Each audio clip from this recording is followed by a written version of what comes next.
Good morning, good morning, good morning. Welcome back to Rise and Shine College Football. I'm your host, Jason Watkins. I'm here with my special guest, Big Mike Boganowski. And if you love college football, you know you're in the right place. So before you forget, smash that red subscriber button, like our videos, and don't forget to ring the bell so you don't miss one moment of Hall of Fame college football. Welcome into the show, Big Mike. What's up, man? Well, good morning. Yeah, not much. Tough weekend this weekend, huh? Yep, been a couple of them here. Yeah. A couple of them backed up here. This is not what Oklahoma fans are used to dealing with right now. Having to fire coaches in the middle of the damn season, getting beat by trash teams like South Carolina, and not just beat, but your ass kicked. Doesn't go over well. Makes you change your way of doing things. What's up there, Miss Shelby? Miss Shelby, good to see you in here. Stink ass cat, Kimberly K. Thank you, dog, for your service. Yeah. Who else we got? Drewski. Who else is in here? Welcome in. Make sure you wipe your feet when you come in. He says, Shelby says, where are all them Texas fans? Y'all were nice and proud last week. Oh, they stay proud.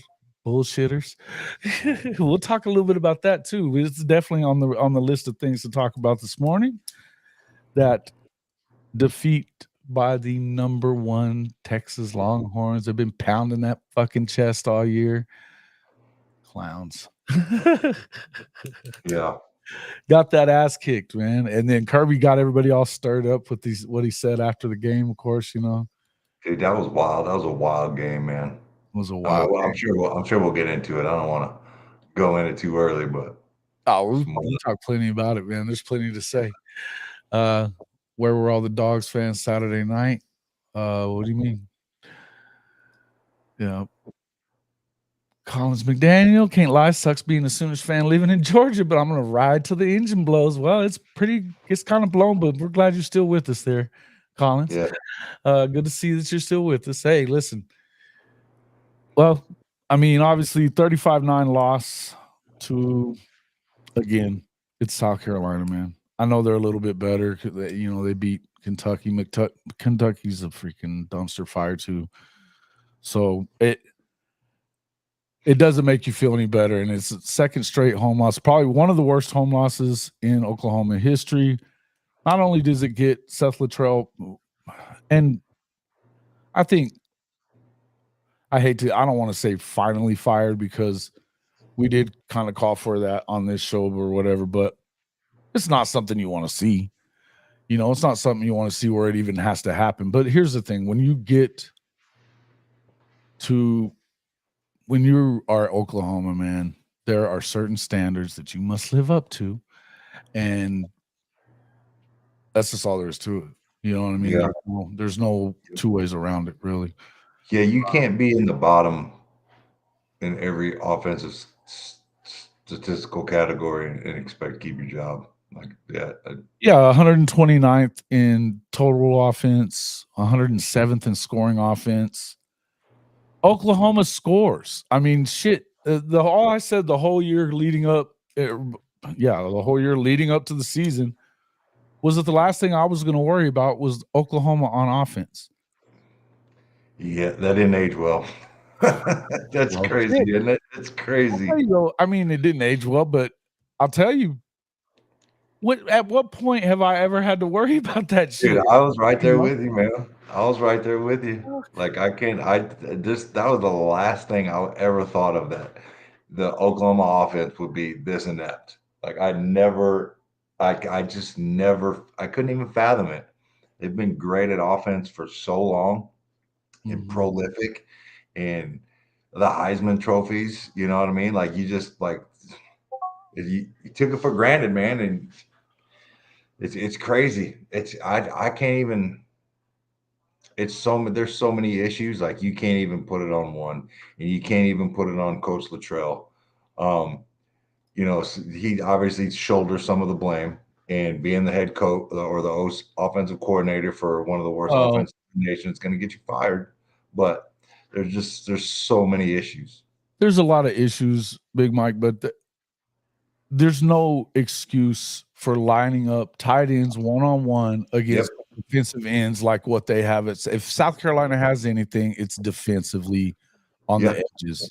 yep. Two I think All-American type dudes. You I cannot have those guys one-on-one. And yeah. that is Yeah, I the think and that's that's part of the the reason why. I think that's listen, part of the reason why he had to go because the same mistakes and the same issues kept showing themselves and they weren't getting fixed. I think that's probably the major reason why he got fired. I think the precipitous fall for the quarterbacks too is another thing. And you start looking at like I said this the other day on Twitter, and I've said it, you know, I've said it plenty here. Come on, in 11 months' time, we have had a five-star elite five-star quarterback that high school player of the year went to 2 state championships in Texas in 6A and doesn't have any confidence. And then Hawkins comes in, plenty of confidence when he comes in against Tennessee, looks really good, wins the game at Auburn, looks really good. Mhm. And then the last 2 weeks, he's looked timid. They both have.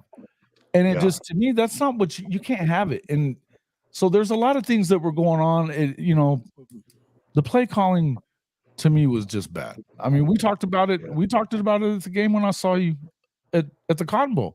Mm. That it Yes. just, man, And I've tried to watch the games emotionless, like you know what I sure. mean? And the more I watch some of these games, like and listening to Coach Venables and saying that plays are there, there's stuff there to be made. We're just not doing it. And I have to agree with him, man. Like their dude's open. We're just not getting them the ball. And I it sucks and all that it's a terrible situation, but man, like there's there's plays to be made, and I see them. Like I said, I'm no offensive savant. I'm just a basic washed up college football player, but I mean you can see it. We're just Listen, not making plays. you don't have to be a savant to see that it ain't good. Then Yeah, it hadn't been good. And look, I mean, I'm not going to sit here and pile on Seth Littrell, and yeah, but MWG up there, he said, or no, Sooner in Texas is saying Seth deserved to be fired, but firing Seth hasn't fixed our problems, and this is a fact. The yeah. fact is that he was a co-coordinator. He fell on the sword here for Joe John Finley, but Joe John Finley was just as much a part of the game plan as he was going into every game. And Yeah. he sat in the booth with him this game too. He's a Mhm. tight end who should have been able to tell him, yeah, we can't do this when it comes Hey, to lining up guys. number 5 and 6 need to be doubled at all time. Uh, Chipped, like yeah, something's got if to the happen. tight end's going up against him, it's because he's the second guy. You're chipping Yeah, him or doing something. yeah. You got to do something to slow him down, but you can't. No, You no, can't just one on it's one, bad. And dude. then you got the That's quarterback situation. This no quarterback coach or whatever. So this comment that I have on the screen, Seth was just a trial. They didn't have enough time to find a proper replacement. That's bullshit. That's bullshit mhm. because he they got the job long before the freaking bowl game. Yeah, But no, no, no. Notre Dame. I'll put it to you this way: Notre Dame didn't get to hire their coordinator until after LSU's bowl game. Yeah. No, And this I look at it he like had this. time, and I feel like it got melded in a little bit there, and I think that's what a lot of people feel like when it comes to this hire. Yeah. And this the play calling, week to week is an issue. Like we know, okay, let's say South Carolina, for instance, and I've been calling for this for a long time on this show, on Sooner Legends podcast. When you have dudes like this and an offense that can't run the ball, especially when you got number 5 and 6 on South Carolina that are coming off the edge, and they're coming off the edge with reckless abandon. All right, you can't block them. You can't block them. Sure. How do you counteract that? Right? Yeah. Screens. Can we get some screens? Can we do a little, leak a running back out and dump it over his head? Take him out of the play. We ran one draw, and Jackson actually picked up 10, 15 yards, but he fumbled. He got, the No guy coming up. draws, no bubble screens, And no we're not. You're not running even the RPO at this point. I can't even explain anything. Go ahead. Sorry. I can't even explain. I can't even explain why that is not, like, we're not running 10 to 15 of those plays. You know what I mean? I cannot fathom how something that simple. Like I said, bro, I'm basic. I'm basic with my football stuff, right? But come on, man.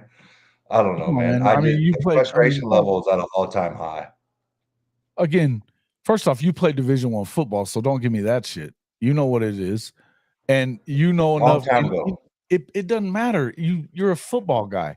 Yeah. You know what I mean? You're a football guy, and your sons are football players. You've got a son that plays for the Sooners. You know football. Don't bullshit me. The point is, you don't even have to be a football guy to see that it ain't right. Look, what you're seeing, Jen Kane says, sorry, but there's plays to be made if you have a line allowing time. 95% of the time there wasn't time to make a clean throw. I watched the playbacks as well. I don't know that I even necessarily agree with that. I think that, yes, the line it leaves a lot to be desired. Don't get me wrong. Okay. Yeah. But let's not get it twisted and say that it was always bad on the line, because it has. I mean, listen, there was times that it wasn't. The other thing, but when you're not doing anything quick, you're not throwing anything fast, so no slants, you're not really testing anybody deep at all. And as you said, no screen game of any kind, no bubbles, no nothing that you can get the ball out fast. Well, I don't care how good your line is. They're going to put 8 people in the box, and you saw it time and time again where there's 8 and 9 guys within 10 yards of the football. The rest of the year, we are going to see that every game for the rest of the year. Maine is going to come for our ass. Everybody is. That's right. And the point is that you have to find a way to take some of that pressure. No offensive line, I don't give a shit if it's an NFL line, is not going to shut that down. It's just you can't. Yep. You can't do it. So, I mean, look, there's plenty of things that have helped conspire for what's going on. I mean, to have this bad of an offense. Don't get me wrong. Your top 5 wide receivers are out. Your line has been poor. And I mean, there were at times this season the line was a lot worse, but I'm just saying they're a lot more healthy right now. I think that it's not one of the better lines we've ever seen. You can say what you want about Bill Bedenbaugh. We're not going to have that big argument in here today. It hasn't performed well. We know that. Okay. Everybody knows that. In the end, there has to be a better plan. If you listen, I'll go to what Gabe and Teddy said. Gabe Eichert, who, I think he ought to be calling plays right now.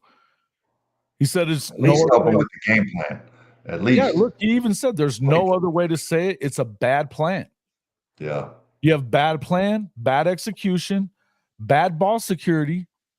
That's how you get embarrassed on your field. Yeah. I mean, it's just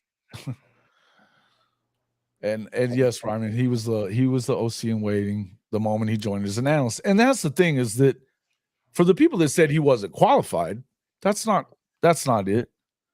Because he was a good coordinator. He twice was a good coordinator. Hell, he had as the play caller at North Texas, the only time that they've won 9 games in 40 fucking years was under Seth Littrell. Yep. What we know is they struggled to find a way to marry those two systems. They did. Yeah. I don't know. You know, at the end of the day, Morning, everybody. At the end of the day, man, like there's something has to change, right? No. There has to be some more attention to detail in game planning. There has to be more attention to detail with our quarterback play, quarterback coaching. Like somebody has to be dedicated to the quarterbacks. The most important position on the field is a quarterback, and we have to dedicate growing, teaching, learning, and mentoring at that quarterback position. A quarterback's just not going to get better, just being a quarterback. Like he's got to learn. He's got to, we're doing good on good in practice. They're doing good on good, but man, we gotta get that dude some help. We gotta get our quarterback some help, man. We got 2 young quarterbacks. You know what I mean? Let's not act like these dudes are 3-year veterans, 4-year veterans, because they're not super seniors. Well, no, and we gotta help them.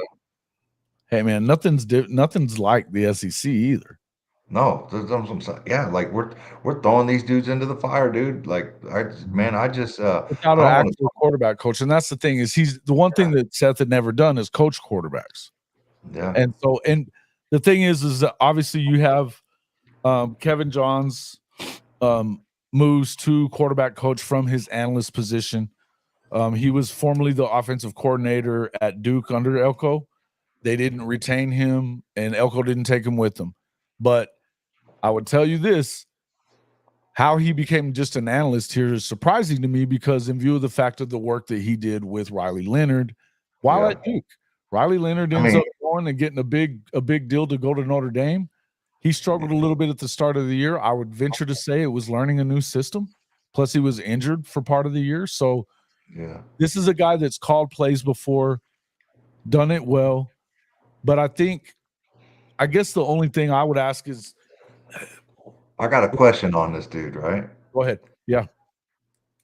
That's Elko's guy at Duke, right? He's the offensive coordinator. It was, yes. Why wouldn't he hire him at Texas A&M? Like I have that question. Like I want to know why.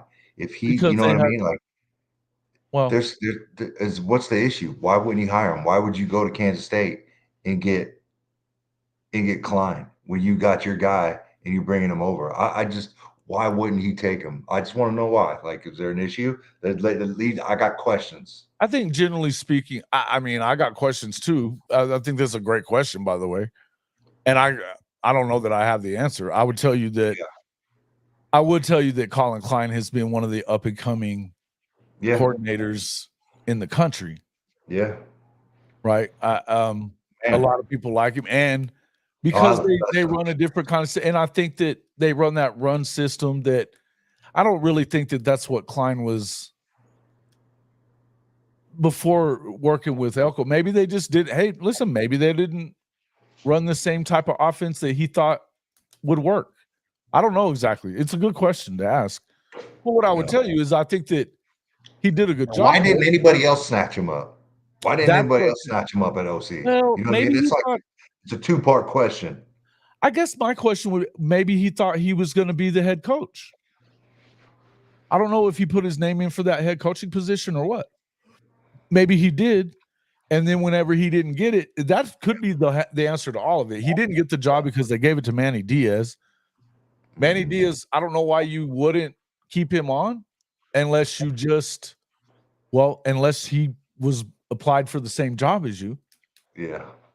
You know what I'm saying? So when you don't get the job, then they're not going to keep you around, and you probably don't want to stay around, would also be the other thing. Yeah. But he wasn't retained in any event. That being said, yeah, we had 6 sacks, and somebody told me the Sooners had 6 sacks, and then told me the score. I would have called you crazy. Yeah, you're right. Dude, In the end, listen, I would just tell you that 9. he's got a good track record with quarterbacks, though. Kevin Johns does. Yeah, we we need it, man. Like it's got to be that's like priority. Like to me that's priority one.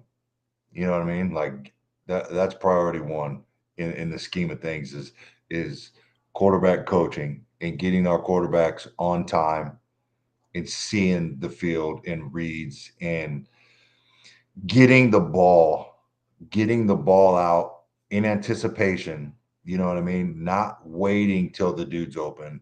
Like I want to see some anticipatory throws Sure. into spots, and Yeah, there's throwing a lot guys of open and stuff like that. yeah, That's and not making guys turn for the ball, yeah, making them go up for the ball, like hitting them in stride and allowing them to catch and make a move. Like that swing pass to Taylor Tatum, if that's not behind him a little bit and he catches it right there, he scores. Because Tatum's one of the few guys on the team that's going to make somebody miss, right? That he makes that safety miss or that linebacker, whoever that was, coming over, and he's gone. yeah. But he had to come back for the ball, and he had to reset his feet, and that gave the defender time to make the play. But man, Sure. I mean, yeah, quarterback coaching is important, man, and we have to do better at it. We have to, because that can mitigate, getting the ball out on time and hitting the open receivers and going through your progressions and having that dump down or that safety valve out there. That can alleviate some of your deficiencies in the O-line play. And I thought that's what Michael Hawkins was doing a good job earlier, not making people miss and not getting sacked. And he was getting the Right. ball out, quick read, getting the ball out, and it just like Well, they didn't go crazy with the playbook with him, yeah. And that's something that I thought that Eddie Radosevich had a really good point that he made last week. Yeah. That was saying, why are they running? Why instead? And a lot of people have been making the point is, why are you not making it to simpler? Simplify the offense, and with the air raid, with the air raid, and even with the veer and shoot, I haven't seen, Seth's up there with a big ass binder of fucking plays. And you just don't see that with these air raid guys anymore. They've got a little index card of, hey, listen, Mike Leach used to have 11 plays. 11. Yeah. And of those 11 plays, generally speaking, he ran them out of a lot of different looks. But I'm a big fan of, and here's, when we struggled on defense, when I was playing, we would simplify things. Like we would get more into our base defenses in making sure everybody knows. And when you're confident in what you're doing, it allows you to play faster. Both sides of the ball. Don't add more plays. Don't I don't know. I did. Especially, it's not even the quarterback that's new to it. Either of the quarterbacks. It's you got your top 5 receivers out. Your running game hasn't been great. Part of it is because the line not blocking as well as you'd like them to. The RPO, they hadn't worked a lot together. In the RPO, they don't necessarily get the protection right away until they know whether or not, the ball's been handed off. So there was a lot of things that conspired for a lot of it. And don't get me wrong. Yeah, I think the zone read needs to be a staple in our offense. That not the RPO, just a zone read. Read a guy, read that end or linebacker, whoever it is you are, and if he turns his shoulders and runs down the line to get the running back, pull it out. You know what I mean? Like, and you can do something as simple as run boot off that. You know what I mean? Like just run zone read, but make it one less decision that has to be made. So we could play faster, run that zone blocking scheme, let that running back find the hole. You know what I mean? Because you have to slow that whole backside down, whether it's your end or that linebacker, as he's reading it, he's looking at him. That guy, he has to slow him down, and defenders have to account for the quarterback pulling it out. And if they don't, hit him for 5 to 10 yards with the quarterback, keeper on his own read. Make him defend it. And then you hit him with some passes out off it. You know what I mean? Like dedicated passes, not RPOs, but just passes. And he can throw the jet sweep into that. That's what I love about Vandy's offense. You know what I mean? They make you account for the jet sweep. They make you account for the dive, and they make you account for the quarterback pulling it out and the pass off it. Like there's so much, and it's simple. There's intricacies off each one of those. But that offense, man, I watched it for 2 years at New Mexico State, and I was like, damn, that's good offense. Because I ain't really seen, anybody run that type of offense. Maybe I wasn't paying too much attention to college football at the time. I was, more in the NFL, and they don't run that in the NFL. And they're starting to a little bit, but there's certain quarterbacks. But I love that offense, man, and it makes the defense, account for multiple things. And if they don't, you hit them on it. It gets exposed, and I really like it. And I think, there's a place for that in Oklahoma, and not just teeing off on our quarterbacks because they know we can't run the ball, we got to throw it. Right. Well, and I think goated, they've regressed, completely regressed. So they could only get. Listen, I think it could only get better. Here's where I'm at on it, and I'll see. I want to hear what you think. When Jeff Lebby left, he famously told Brent Venables that Joe John was ready to call his playbook right now. I tend to wonder if that. I mean, I think there was a little pissed offness between the two of them, but he told him he could do it right now. He's the guy. Well, of course, he makes Seth the play caller. And of course, they try to marry the playbook. Well, rather than doing this little marriage of the playbook, which I think was stupid, I think that's clear because I don't think that I'm not going to say the things that K. Chris said on Saturday, but I don't think that it was the right plan, and it certainly wasn't the right plan for those two guys to try to marry two systems together that they're distant cousins of each other. The systems are; they just are. So it's not the same thing. In the end, I think if what you're doing is if you're keeping Joe John and now he's going to call the plays, now I feel like hell, just go back to Lebby's system. Just do what you did. Because not for nothing, top 15 and top 5 offenses the last 2 years under Jeff Lebby. Now, he left a little bit to be desired situationally, no doubt. But overall, the guy was really good. If we're bringing back the Levy system, are people going to be okay with the excessive amount of jet sweeps? I'm just asking. I'm just asking. The jet sweep because at this point, I might be open for it. Listen, the jet sweep is okay if you have a vertical element to it. If you have some other stuff that looks like the jet sweep, but isn't. That's what I'm going back to. That's what I'm going back to. Yes. You know what I mean? With that offense, you gotta make people cover every inch of the field, and we're not doing that offensively. Like people are not worried.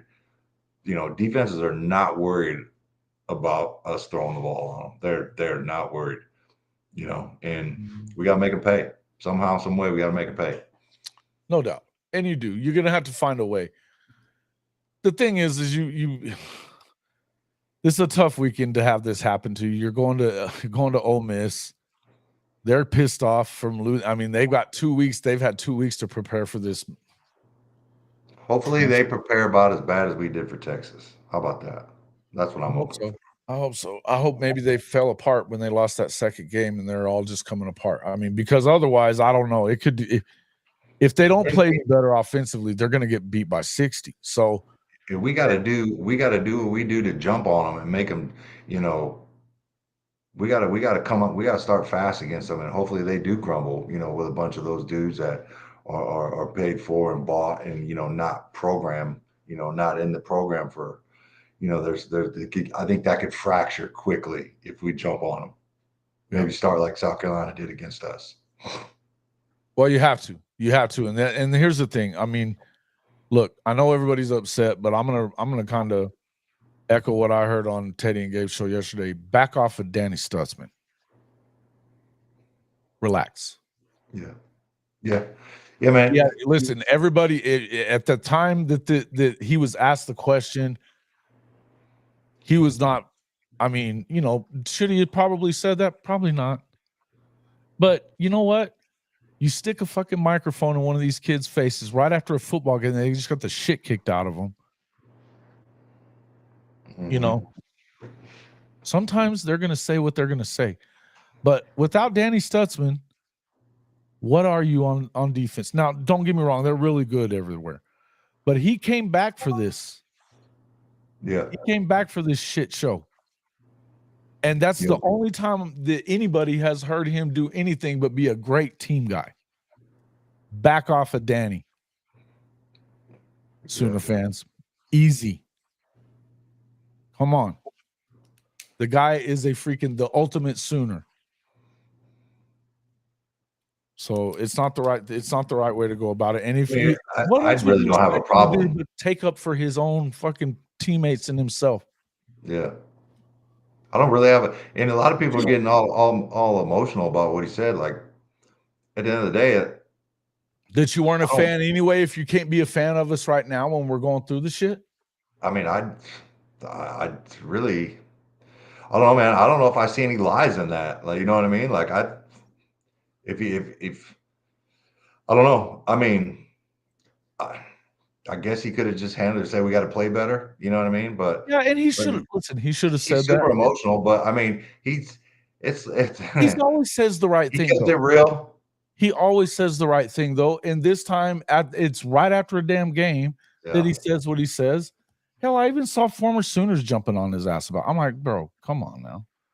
Again, is he not? I mean, everything that they're going through, and right after getting your ass kicked by a bad South Carolina team, a week after you got the shit beat out of you by your biggest rival, he's not allowed a misspeak or to say what he feels. Yeah, because yeah. I mean, I'd rather have him keep it real and say what he feels and come out here and, you know what I mean? I prefer that. I prefer that kind of stuff. And if it applies to you, I mean, you know what I mean? If it doesn't apply, like, you're like, right on. Yeah. Well, I have no problem. Dude, you can't second guess Danny, dude. That dude is out there busting people's ass. Yeah, dude. What do you have? 16 tackles? 16 tackles yesterday? Yeah, man. Yeah, that's all, man. Hey, when you come out and you have 16 tackles, you can say whatever you want. Yeah. You can say whatever you want. Go out there and get you 16 tackles. You can say whatever you want. And everybody else got to shut up. And here's the thing. Is he wrong? That's what I'm saying. I mean, look, we all know that there's a certain number of fans out there that think it's their God-given right to talk shit about the Sooners. Yeah. Standard is the standard. Most of you haven't ever played and been up on a standard of anything. I get it. They get paid now. There's another. I mean, I get it. Yeah. But, and yeah, Danny should have said, you know what? They have every right to be upset. Yeah. Yes, see, there you go. Thank you, Adjust the Hat. Absolutely. Someone gives a real answer. Yeah. It is what it is. And I'm just saying, I'm with you, Danny. I can tell you we're with you. Yeah. From this show. Yeah, no, dude, ain't no issues over here. No yeah. issues at all. All love from here, man. All love from this area. No so I can tell you, from this show, from the people that follow it, all the people in my stream, I hadn't heard shit from it. I didn't hear about it until yesterday, right about the time that I found out about Littrell getting fired. So we obviously went to that. So I listened to it. When I heard it, I didn't have a problem with it, and I didn't know it was an issue. Well, I heard it yesterday. Yeah, I didn't know it was an issue until I watched the Oklahoma breakdown. I had no idea that people were like upset about it. Correct. I was like, oh, really? That's happening? Well, and I'll be honest. I hadn't been on fucking Twitter because I didn't give a shit to be on Twitter. Yeah. After that debacle, I knew. Yeah, hey, I had to take a couple hours. You got to, Yeah, man. You got to I had do to it. take a couple hours after that, man. Because I had some tweets fired up and ready to go, and I was like, let's not do that today, Mike. Let's delete that. And I got off Twitter, man. I had to take a break, man, because I was ready to say some shit. And Well, I didn't. it's one thing to look. I mean, you're saying Marsh says I'll only speak on the coaches, and I agree with that. And look, I think that it's okay to criticize play, right? But you can't go personal, and and there's some fans that get super personal. I'm not a fan of the way. Look, man, these kids in this day and age, the transfer portal is what it is, and people are going to fucking transfer. And the way that some of these kids got treated for transferring, say Theo Weiss, they were awful there was people that were really bad to him, and his parents go back and forth with people all the time. Yeah. Now that he's at Missouri, he's a graduate of Oklahoma. It is what it is, but I feel like you have to pump the brakes a little bit and realize that, look, just because they're playing bad doesn't mean you have the right to tee off on these kids when you couldn't do it. Yeah. And go after the coaches. Listen, they get paid lots more than these players do. Most of them, anyway. In the end, I think that it's definitely, when you start getting personal about it, I think even with the coaches, then it's too far. You're just gone too far. And so, we could be better than that. We can be better than that as fans. We have to be better than that as fans. Yep. That's part of being a fan, man. Let me talk about the standard. You see this right here? Standard? Hey, look, there's a standard there too for being a fan. Don't be a fucking asshole. Listen, see this team right here? Mm-hmm. Trust me. I know what it means to stick by some tough years. So do Cowboys fans. That's what I'm saying, man. But professional football teams, I'll get on Twitter and say what I want. You know what I mean? With professional football teams, everybody's grown, man. I'll let them have it. Shit, I used to let Bowles have it in his first year, man. Bowles is pissing me off. I didn't say it's okay to criticize. It's not okay to go get personal. Yeah. It's not okay to get and are you going to criticize Danny fucking Stutsman? No. Because I don't know if you realize he's the best player out there. Yep. It's not. Come on, man. Let's be real. In the end, criticizing is one thing. Going crazy and saying a lot of the shit that's been said about him over that stuff, it's insane. Yeah. Yep. It's crazy, man. Like I said, I think it's a lot of nothing, to be honest with you. I think it's just something that when we're getting our butts kicked, something else people want to whine and complain about. No issues at all. Well, so what's wrong with that, man? I mean, yeah, he said if you don't support in the tough times, then you're probably not a real fan anyway. So okay, listen, man, what's wrong with that? I mean, I look at it like this, if what amount of work and dedication are you doing that is more than what these players are doing, right? There's a lot of work, a lot of time spent, and so much invested, and things don't go the right way, dude, they're going to be a little emotional and they're going to feel a certain type of way. And I don't see how, as a fan, you have the audacity to have a problem with what he said. You ain't putting in the work. You ain't doing nothing. You know what I mean? You're tailgating before we're all tailgating before the game. That's the work we put in. Right. Well, and man. I mean, there's a line that you look, criticize if you want to criticize certain things and even the players. Criticize them if you want to. Yeah. But I mean, what Kimberly? I mean, she sacrificed. You sacrifice your body for fans to boo you and walk out. Disgusting. Yeah. I mean, I would say, and to be fair to the fans that went to the game the other day, I went there, but you're hearing a lot of people that said that you were surprised that you didn't hear a lot more boos. and that they stayed as long as they did. Mm-hmm. Yep. You know, it is what it is. It is what it is. And I just feel like there has to be a line for, I mean, come on, guys. There's got to be a line for everything. There's got to be a line for everything. And some Sooners, you just got to shut the hell up.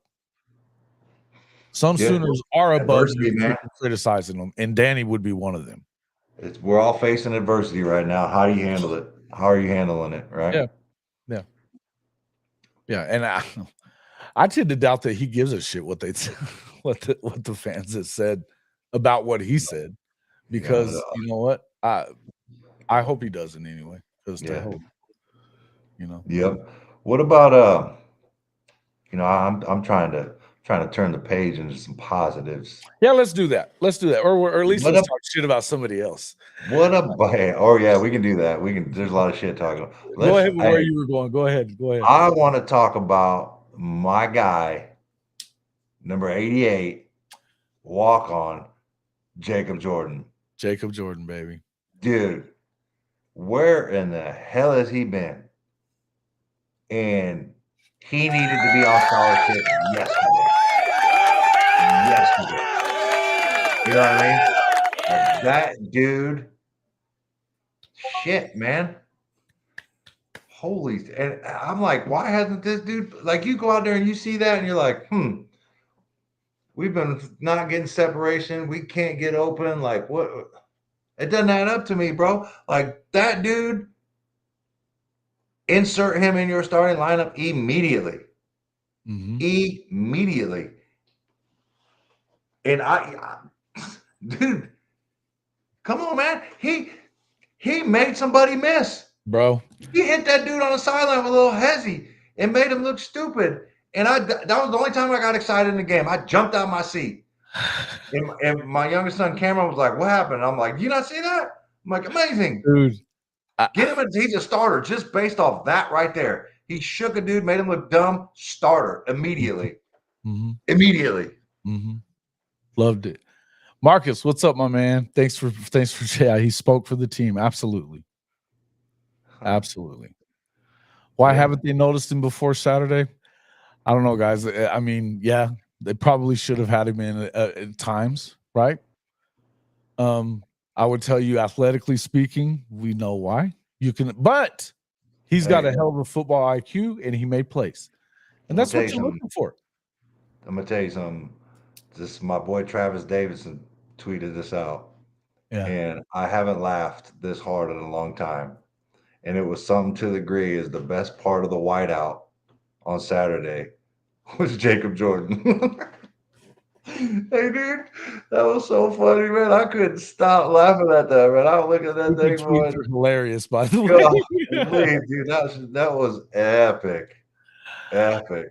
Oh, so I wonder, is the whiteout a thing of the past now that it turned into that debacle the other day, though? Dude, I mean, I don't know why. Like, I'm trying to figure out why we waste these,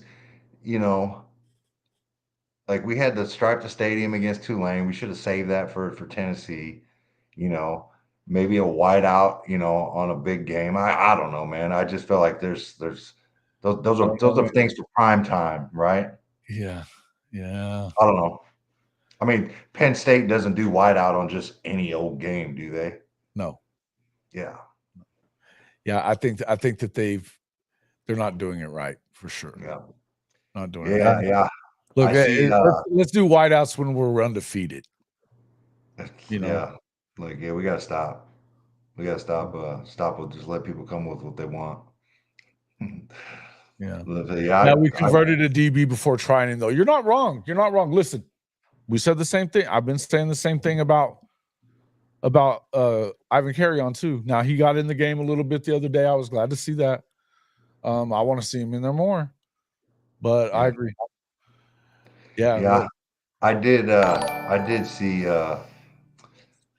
Mr. Gilligaff super chat. $4.99. I did see him crunch a dude. Big Mike, your boy laid the wood on one of the SC players on Saturday. That's what he does. Blessed face. What can I say? Number 88 stoops 2.0. I'd like to see more of it. Yep, saw it. Yeah, and I think that's Yeah, and with the way that look, I mean, having Marcus, his comment was just up there. I want to see. Think it's time to start seeing some of these freshman linemen too. Mm-hmm. And I hope that I don't know what's going to end up happening.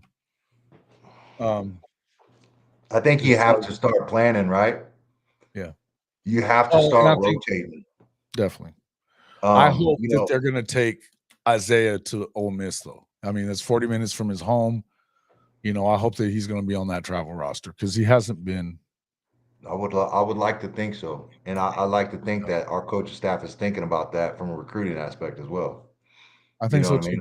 I would love for that to happen. I think we have to look at preserving red shirts for some of these dudes, but still getting them in 4 games and getting them meaningful snaps to develop and start looking for next year, because I think they're capable. I think the 2024 class was a very well recruited class, and it's on record, and I think they're really capable players that need to start seeing the field a little bit more in a development sense, right?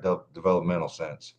It's I just it's we gotta start looking forward, man, and start seeing what we got with some of these young cats. Man, we got some killers, bro. Listen, and that's the thing is that, look, it'd be one thing if this offensive line was killing it. Yeah, that's what I'm saying. So what do we at this point? Look, I don't think that the offensive line is as bad as a lot of people think it is right now. I will tell you that a guy like Isaiah Autry-Dent, this is a 6'6", 320 monster, right? Kid's huge. With some foot speed. What's up there, Coach Ricks? Welcome into the show. What's going on, gentlemen? How's everyone doing? Good morning. We're just talking some shit.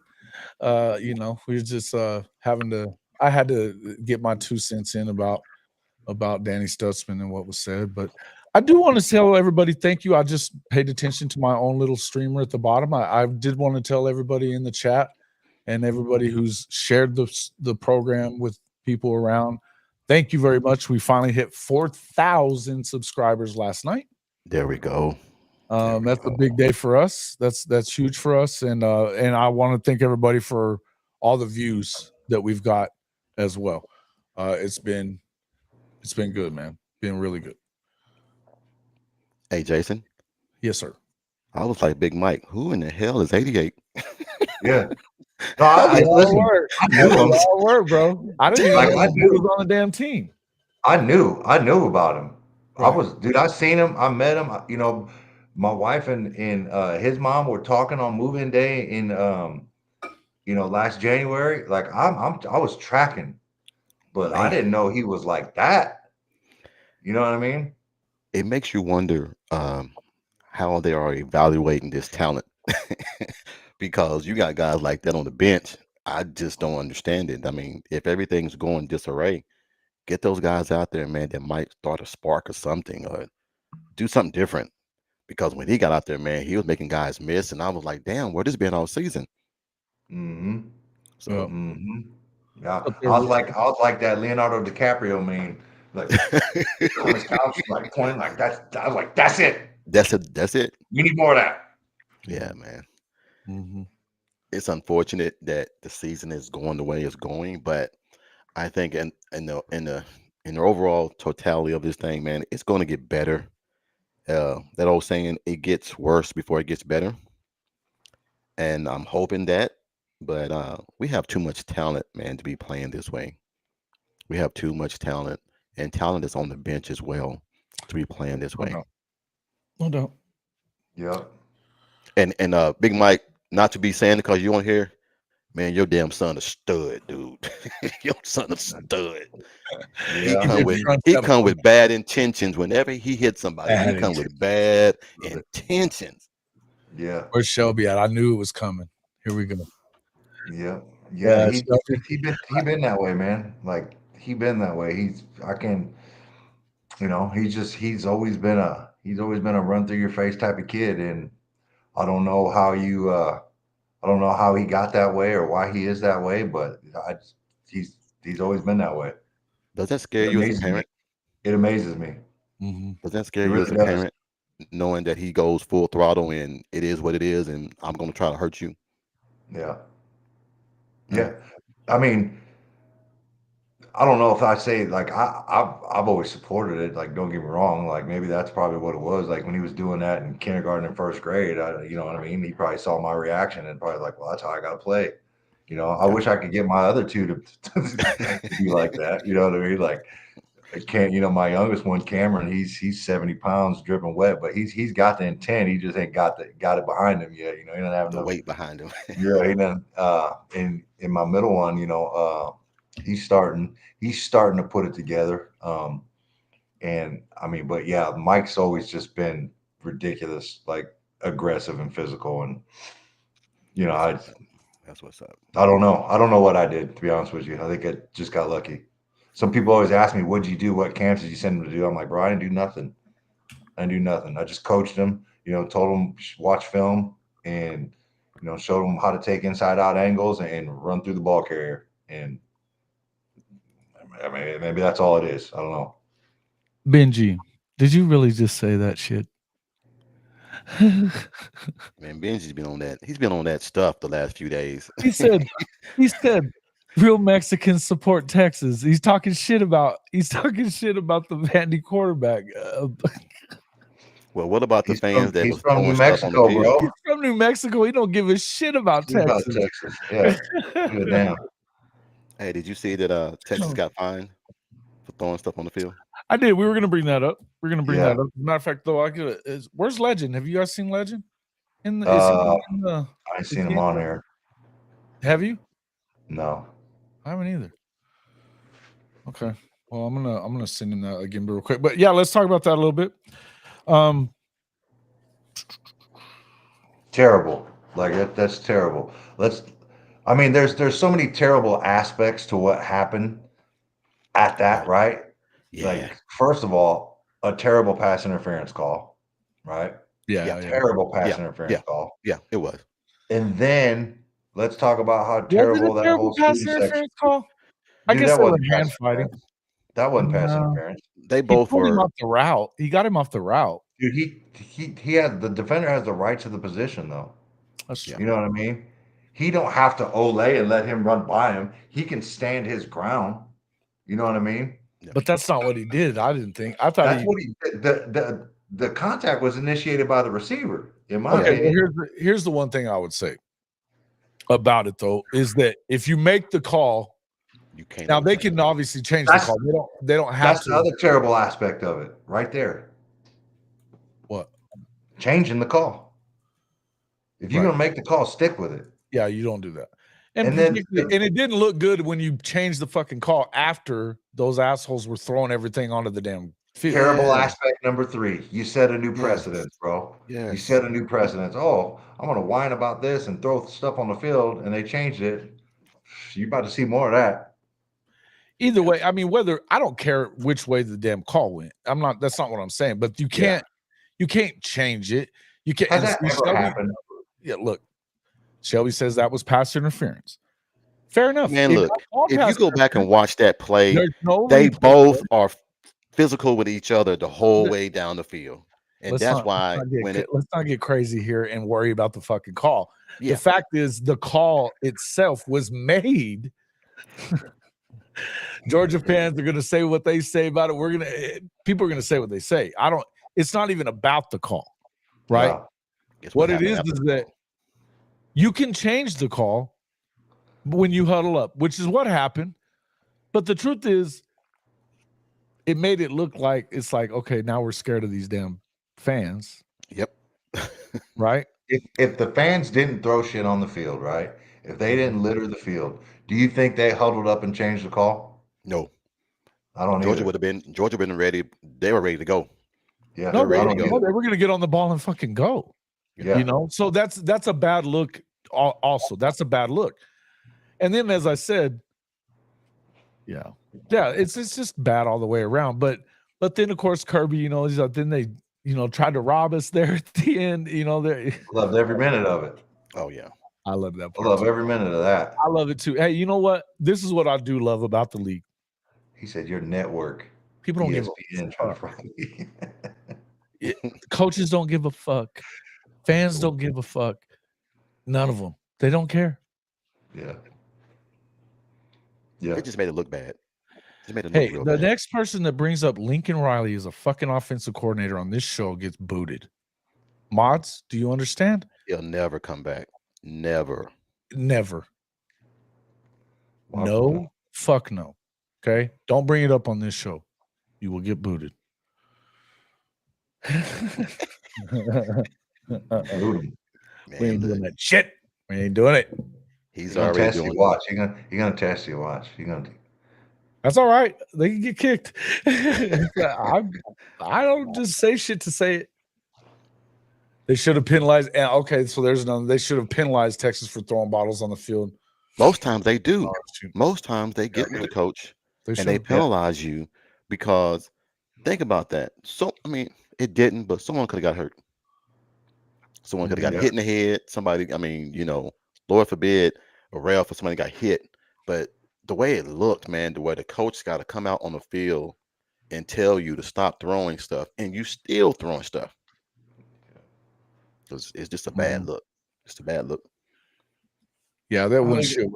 There's a line that you have to, as fans, and look, man, there's always asshole fans, but how often do you see that? That's not okay to do that shit. Especially on the live ESPN game, man, at prime time. That made it even look that's worse. Yeah, the student. Well, that was the student section, right? Yeah, down there. Yep. Yeah, they showed their whole ass on that, bro. National TV. Yeah, don't bring up Kel on this damn channel either. I don't want to hear that shit either. Sooner Texas is trying to. He's trying you. Can we bring up Tebow? No, you cannot. Don't do it. Kel's not walking through that door either. You guys, look, I'm not even going to get into what I think about Kel or what I think about that incident with Kel. I'm just going to tell you it'll be a cold fucking day in hell before he ever walks back through there as a coach again. It's not going to happen. Even if, and it certainly isn't going to happen with Brent Venables as the head coach. No. That's the only way you bring that up is if you trolling, man. Like other than that, like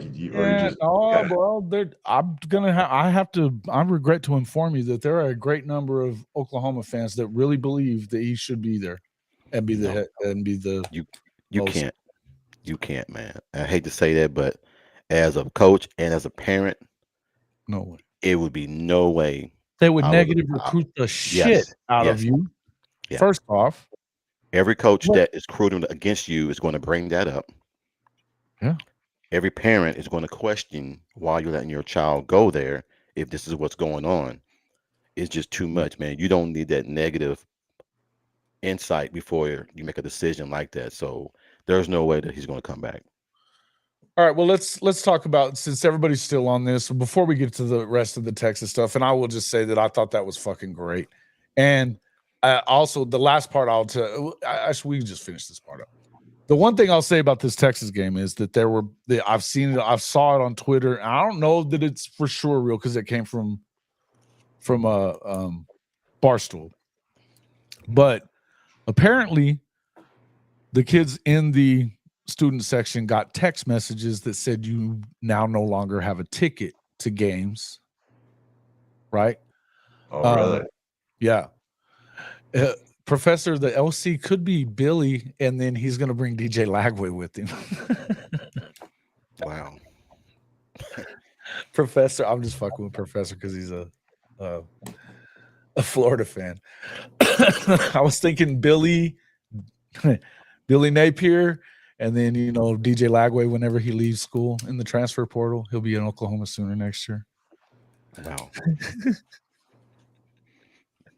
You heard it here first. I've heard that happen before at another college when that happened. They use facial recognition or seats and then like figured out who it was. Yeah. Somebody said on Twitter, there was some lady from Florida, by the way. I've been working at the university for XX years or whatever. I forget what she said, and there ain't no way that any school has the technology to be able to do that. And I said, wait a You're minute. wrong. Everybody was telling her she's wrong, but I was the only one that said this.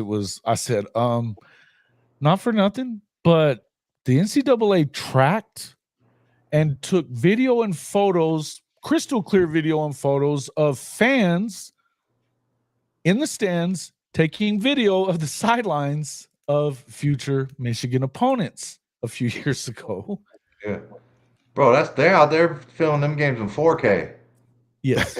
You can see a dude up in the nosebleeds digging in his nose if you want. I'm telling you now, if they could do that, and look, I mean, they have the technology. And besides all that, my home theater company, we were doing surveillance cameras that were freaking amazing 10 years ago. Oh, yeah. And at a place like Texas, they see it. Oh, There's yeah. that stadium. You want to talk about state of the art, and they just redid it. Mm-hmm. Oh, they know. They got all kinds of. They knew who they were. Yeah, absolutely. So I don't know that for sure that's what happened. Benji, did that happen? I like that. That's legit if it did. Look, I think it did. Because I mean, it's not like they don't have plenty of they're students. taking video and pictures, and on top of that, being in Vegas, they've got facial recognition of everybody everywhere, and all you have to have is your fucking phone.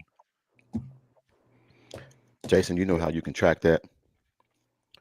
Your facial recognition works on your cell phone right now, so everybody's face is logged somewhere. Yep.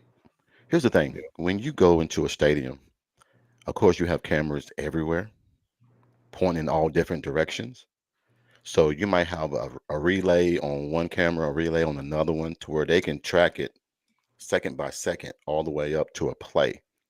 If they can do that, they can point out where your ass is, freeze, frame it, blow it up, see what seat that is, see who scanned that ticket, who was in it, who bought it, and then there you go.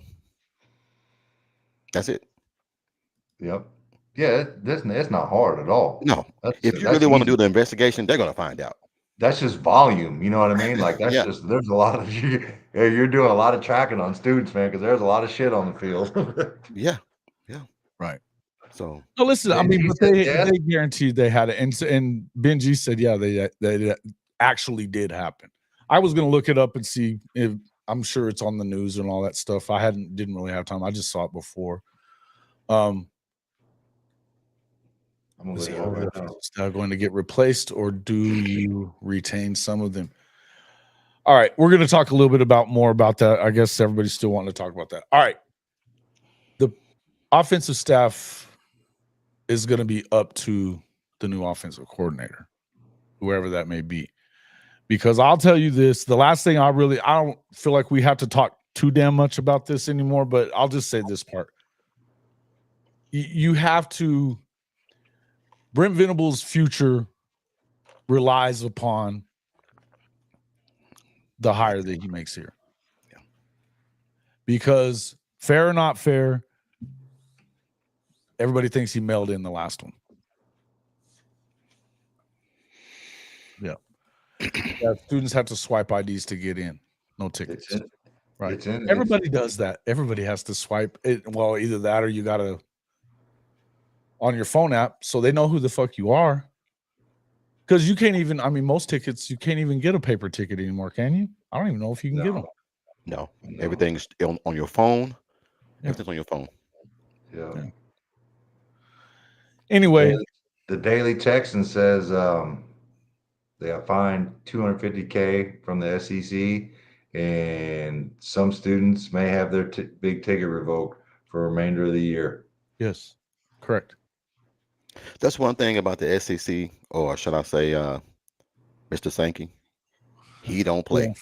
No, he don't. You can't allow that, bro. Yeah, what did he say? His exact words were. I think I wrote it down there. He said, "I am your father. This will not happen again."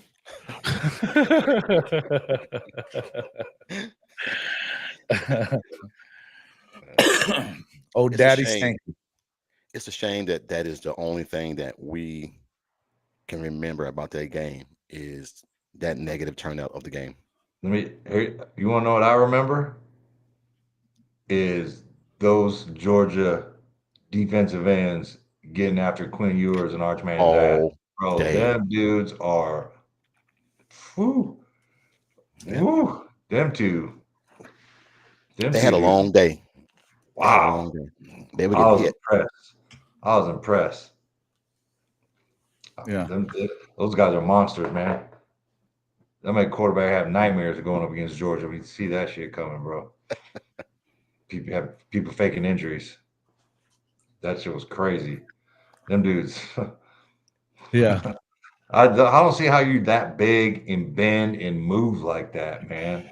God, you talk about mutants, man. Those dudes are aliens. Like I was watching that game, and that made me feel better watching them get after Texas ass like that. It brought my spirits up a little Listen, bit. anytime Texas loses, it's better for you. I don't care Mhm.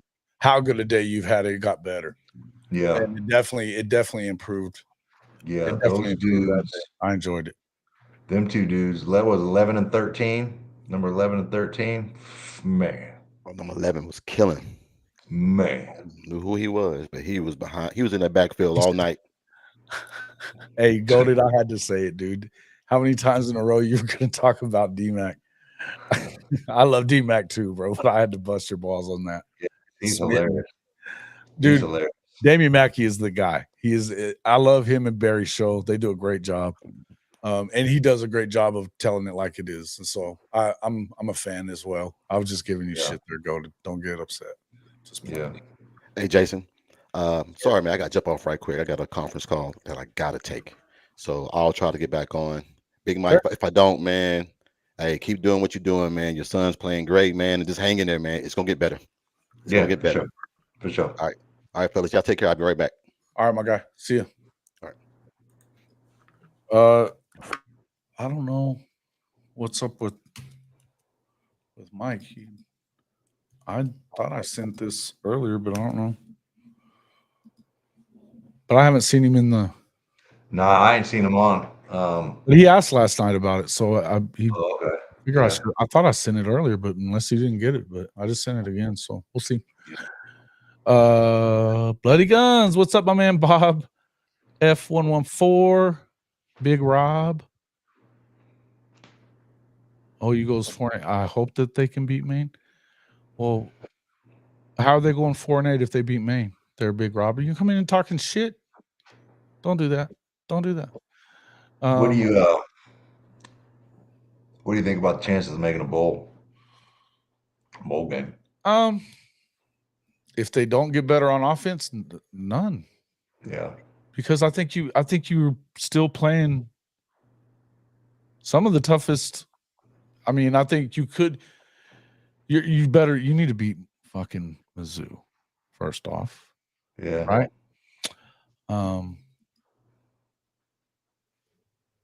It is a major opportunity for an offensive coordinator too. Absolutely goated. There's no two ways around it. But you got to beat Mizzou. You better damn beat. If you beat, listen, here's where the last thing I was going to say about this was that Brent Venables is in trouble if they don't do something. Because look, I think fair or unfair, they did think that he melded in. And number two, they think that he waited too long to make this move. So I don't know, man. I am not of the opinion that they should fire this guy. But this is a different time now. I don't care how much they owe him. And I don't think it doesn't matter how much they owe him. I'll just tell you. There's money. There's people with money. I don't think they fire. I don't think they'll the fire. Very worst. I don't think they will for sure. But I would tell you that it'll be very warm under that seat if they don't improve somewhere. Mm-hmm. I don't. Yeah, I don't. I just can't see it. I just can't see it.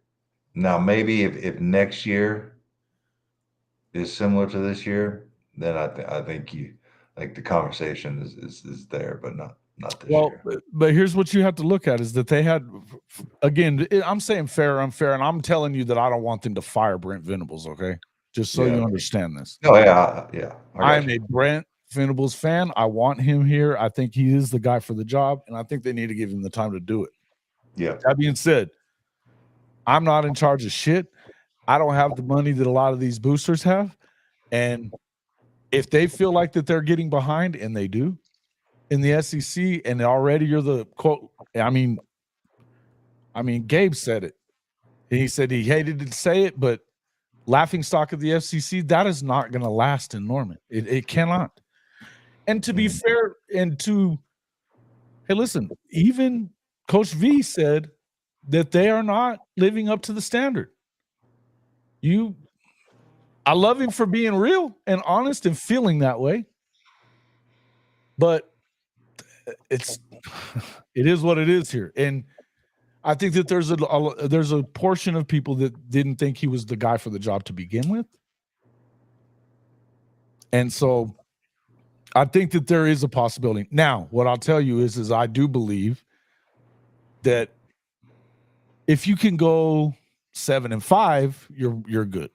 If you go 6-6 or 5-7, though, next year is a must win immediately. You better hit the fucking ball out of the park with this hire. You have to. Yeah. Yeah. Boosters need to. Let me tell you something, man. All the NIL that we need to blow all the NIL this upcoming year. And hey, if we got to dip into the next year's NIL pool, like, they already have an extra $12 million, I think, put away. Do it, man.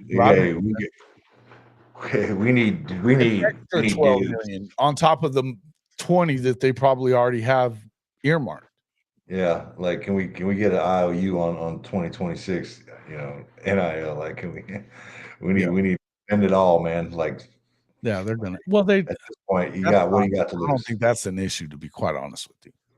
Well, I do think Oklahoma, puts a evaluation out there and bases their NIL package on that evaluation, and they're not going to overpay for players, which I'm a big fan of. Of course. But man, if there's a dude out there, if there's a couple dudes out there, you got to get them. We have to get them. We have to get them. Like, let somebody start tampering with that freaking Boise State running back, man. Get him. That dude's good. No shit, right? Like, that dude is amazing. We've got some good guys coming in. We've got a couple of really good running backs coming in too, though. So here's the thing. I think that I don't support tampering. I don't want anybody to tamper. I want to do it the right way. I'm just tamper your asses off. Come on. Fuck that. Tamper. Texas does it. Everybody does it. So I don't care. And there's no such thing as tampering right now. You can't prove it. I don't know that here's what you need is you need to go and get the right coordinator. Until you do that, it doesn't matter. You're right. I agree. And they are absolutely they're good to go on defense. So if you can flip this thing around, and there's really no reason that you can't, then they'll be fine. But Shawty wasn't wrong. He said if you don't, he'll get fired at the end of next year, not necessarily this year, but at the end of next year. If he goes 5-7, it'll be awfully warm. You'll have to win minimum of 8 to 9, I would think, to keep your job. Other than that, right? I don't know, man. I think the understanding of going into the SEC is a challenge. You have to show that you're doing. Yeah, I agree. Moves forward right now. It depends on how those losses in a 5-7, 6-6 year, like if that happens next year, it depends on if the losses are like this year, we got problems. But if they're last second field goal type stuff, the losses and how they lose matter, in my opinion. Yeah. Who's the right? Okay, in my mind, who's the right coordinator? Big Mike, who's the right coordinator for you? Who do you want? Reality, like if we're like being for real. The reality is that you can get whoever the fuck you want. It's Oklahoma. Yeah. I don't think anybody's out of reach. From what I'm hearing, there's already been people reaching out to OU as well. And one of the people that reached out, it was a surprise to me. I But it's do huge. I do like. There's a couple. I got like a top 3, right? I got Go a ahead. top 3. Yeah, give it to us. Give it all to us. I I want to like hear this. I like the UNLV coordinator. Brennan I Marion. like him. I like him. He's young. I think he could recruit well. I think they got that go-go. They got that go-go going on in Vegas. I think that's kind of funny. Yeah, it is kind of funny, right? My guy Beck at Vandy, you know what I'm saying? I like Tim. Guns up. We know what it is. My third one, and I met him when he was at Kansas during the recruiting process, and I love his offense, is Andy Kotelnicki. Like, I think that dude's offense is, I love the motions. I love the shifts. I love all of that. And I think it, along with the Tim Beck, puts pressures on defenses and scheming guys open and getting guys open. And I love the fact that Kotelnicki loves to run the ball. Mm-hmm. Look at the numbers that the running back Devin Neal was putting up under Kotelnicki, dude. That dude's killing it. He was killing it. And I like Kotelnicki too. I think those are my top 3.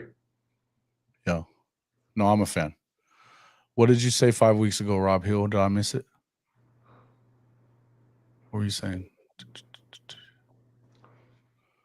You're gonna have to repeat it. I don't see it all in there. But yeah, no old fart that can't relate to the young generation. Okay. Fair enough. Well, maybe that. What's your definition? Really there's not a ton of old fart. Tim Beck's up there. Tim Beck could be that guy, I guess. He's 60. I think he's 60, if I remember correctly. Yeah. Welcome to the show, legend. There he is. What's going on, Jason? What's going on, Big Mike? What up? I thought I sent you that damn thing last night, so I don't know if I had to run to town and run some errands right quick. All right.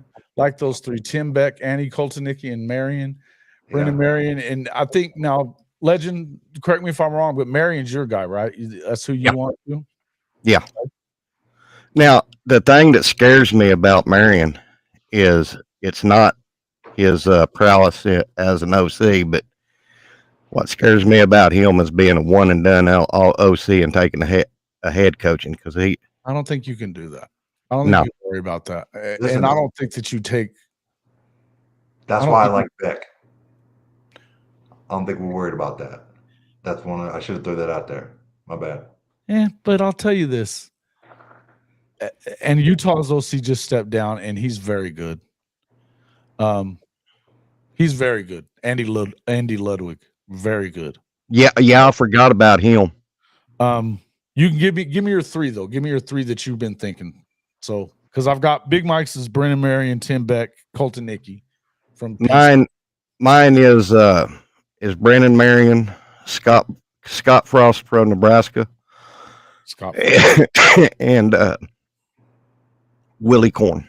Willie Corn. I like Corn, but Sooner Legends, you're my guy. But that's a hell no on Scott Frost. Yeah, Mike, I was thinking, I know he is a dud as a head coach, but he could. But you're right. But I was thinking of his. I can't trust him, dude. The stuff I've heard and the stuff I know. Okay. You know a lot better, Mike. Oh yeah, I can tell you offline. I'll tell you about some shit offline. Okay. Is it like midnight mail shit from Michigan State? Can I retract Scott Frost and put in there the Utah Ludwig. All right. Ludwig. I like Andy. Would you just get off Willie Nelson's tour bus, Big Mike? I did. Man, me and my internet, we took a tour with Willie Nelson. So that's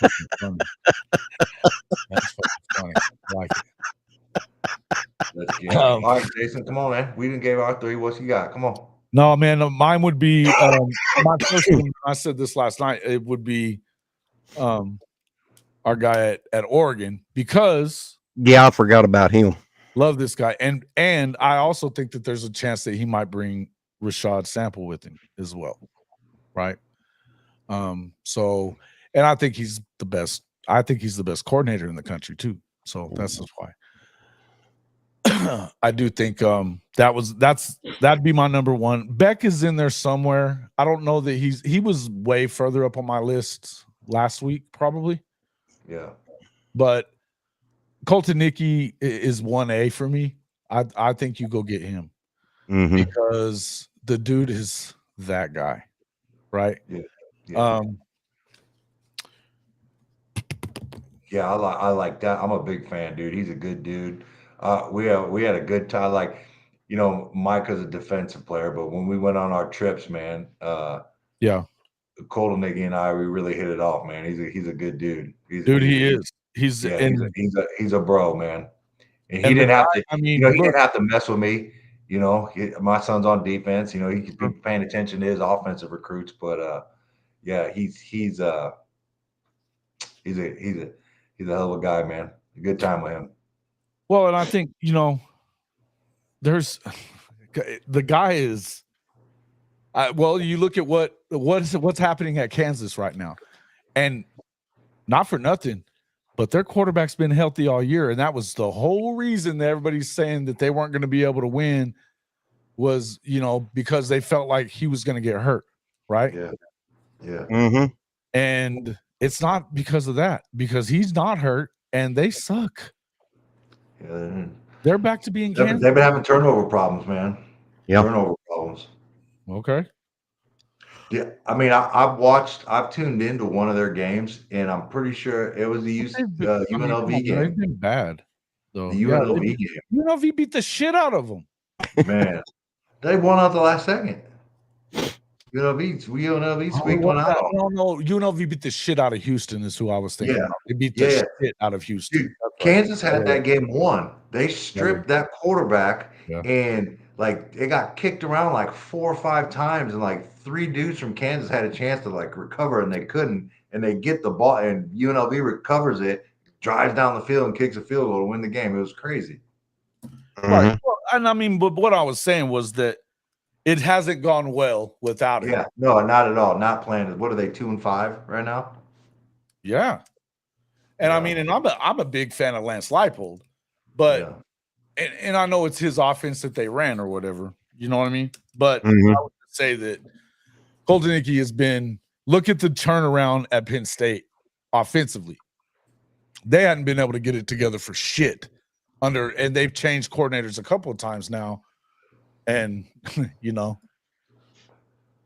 so I mean, do I think we can pull? I think Stein. Penn State comes over the top, even if we do offer them a big bag. Do I think they come over the top and with a bigger bag? Probably. I don't think they'll let them go.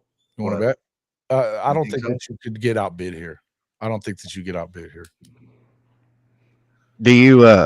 And the same is true for Oregon. I think that they'll outbid for Will Stein if they have to. I think that this is there's no, if you want the guy.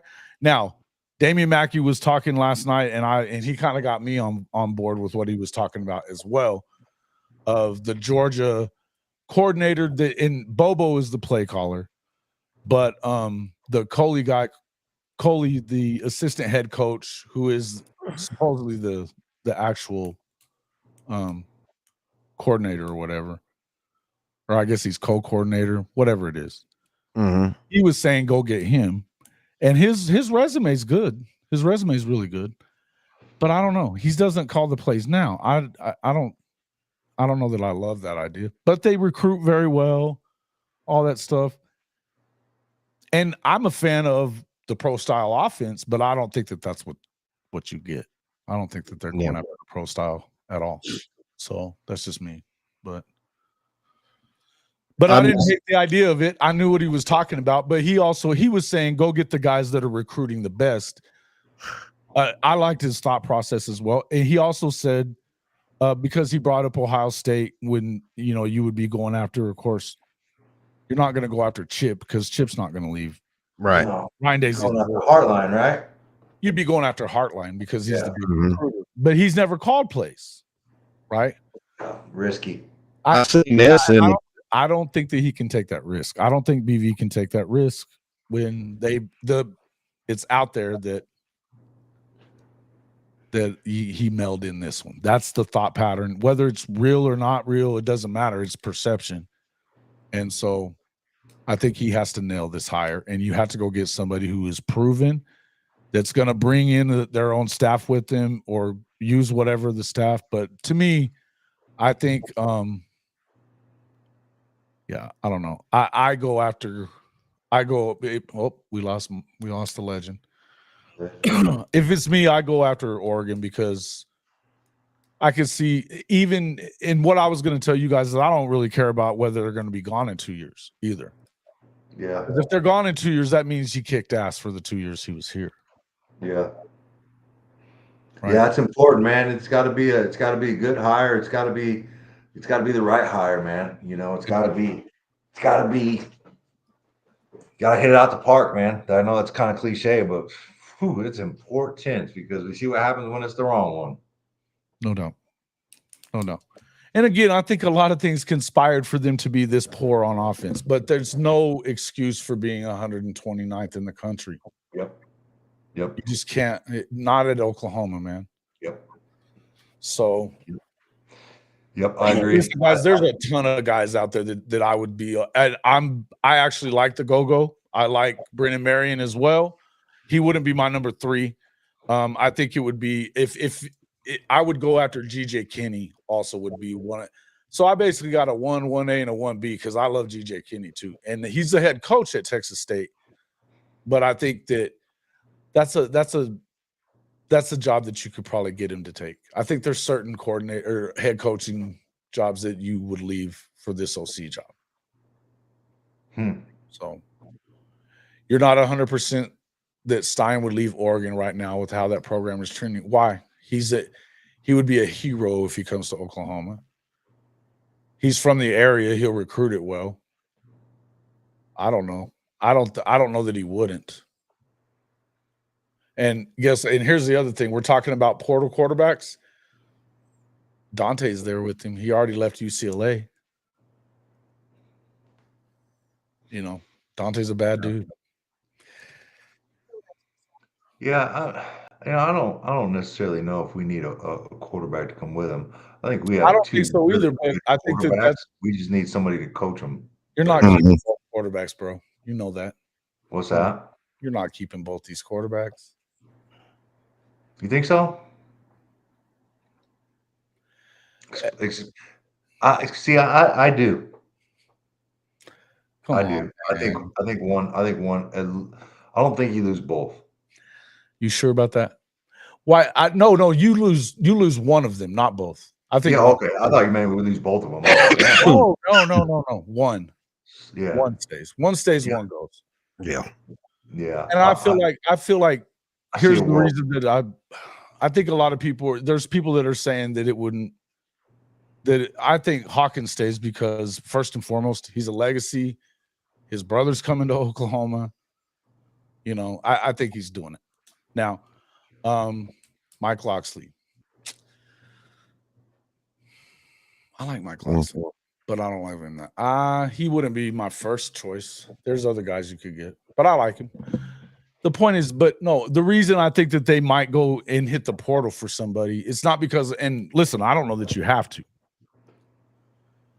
but you need it. I think they're probably going to be looking for a little bit of experience somewhere, right? Mm-hmm. And you have to allow this coordinator to get who he wants too. Mm-hmm. I think that you have to let him hire his staff, and I think that you got to let him do what he wants. If he wants to bring a quarterback, you let him do it. Yeah. Let there be a competition. And listen, maybe Dante doesn't come with him if you get Will Stein. Maybe he doesn't. Yeah.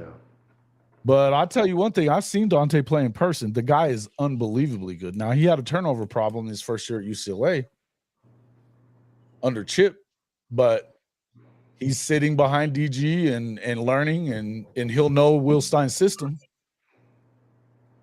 So, dang, I can't stop yawning. Crap. I'll be right back. I got a little potty break. Okay. Okay. Hey, Jason. I'm saying they're both staying. No. Sooner in Texas, you think so? Nah. Come on, brother. Are you crazy? Like Mike listen, we just put out 3. Yes, I like that guy too. There's a lot of guys I like. I'm just saying my favorites are GJ Kinney, Colton Nicky, and Stein. Those are my favorites. I don't hate the idea of what DMAC was talking about either, by the way. He had me going last night too with that. What did DMAC? I missed the show, Jason. What was on DMAC? You go get somebody from one. He was talking Stein first off, or Georgia's assistant head coach / I guess he's a co-coordinator. Is that right, Shotty? Whatever, but he's got a good track record. He's coached first round picks. I mean, he's a good quarterback developer as well. You know, we didn't find that out until he was already he didn't even know who he was talking about. He was just saying, go get him. And the reason he was saying go get him was because these are the schools that are having the most they're having the most success right now as far as when it goes with quarterbacks. Because truth be told, and I mean, he's right. Now, you had 1 year with Will Stein.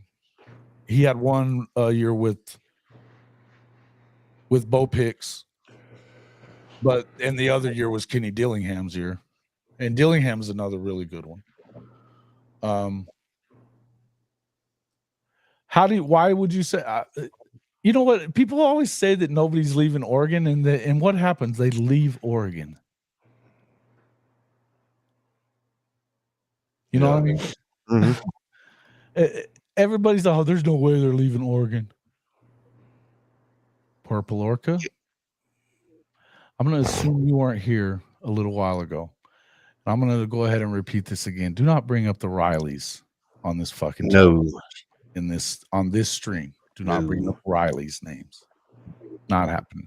That's blasphemous. First of all, it's not happening. Secondly, fuck Lincoln and his brother. Okay. Blasphemy, Jason. Blasphemy. That's right. Blasphemous. They the devil. Listen, I think that Brennan Marion, I don't really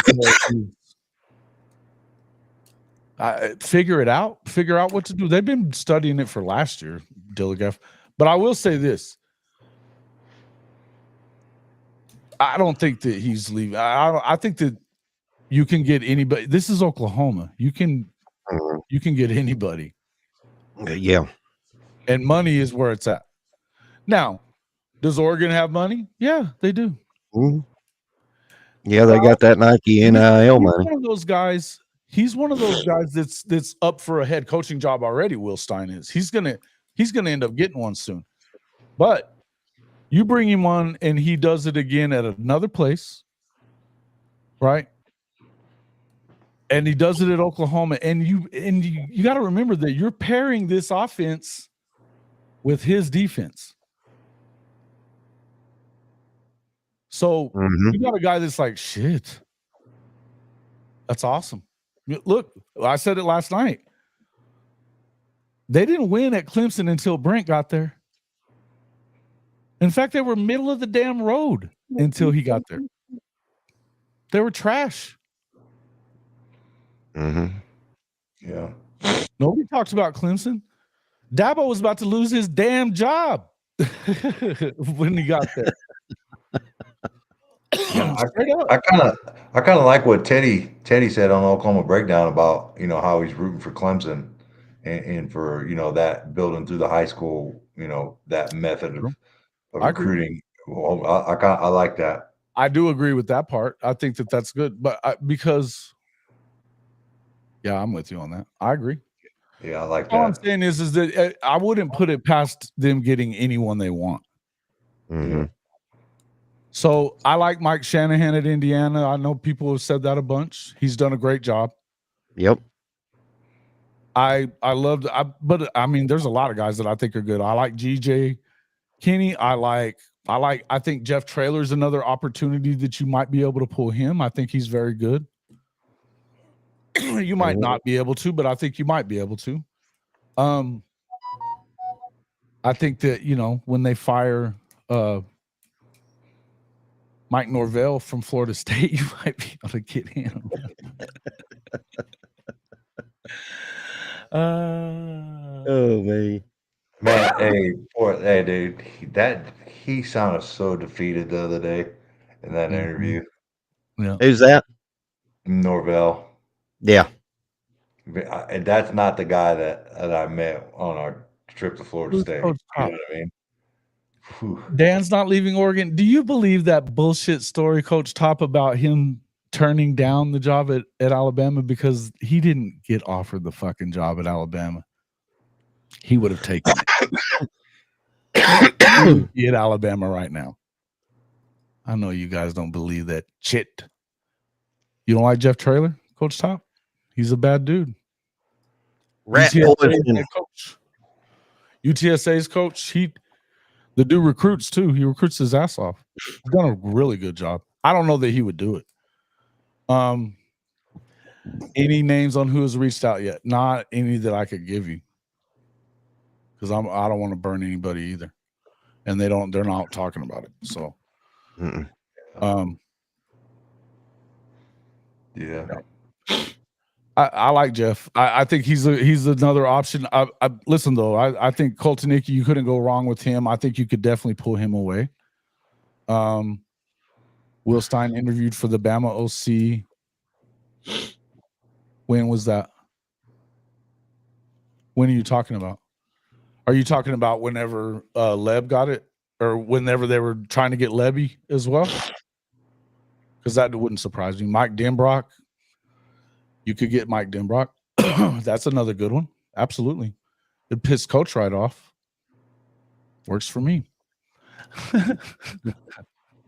Would piss Coach right off. And then Andy Ludwig, I like him as well. One of your chatters has a question for Big Mike.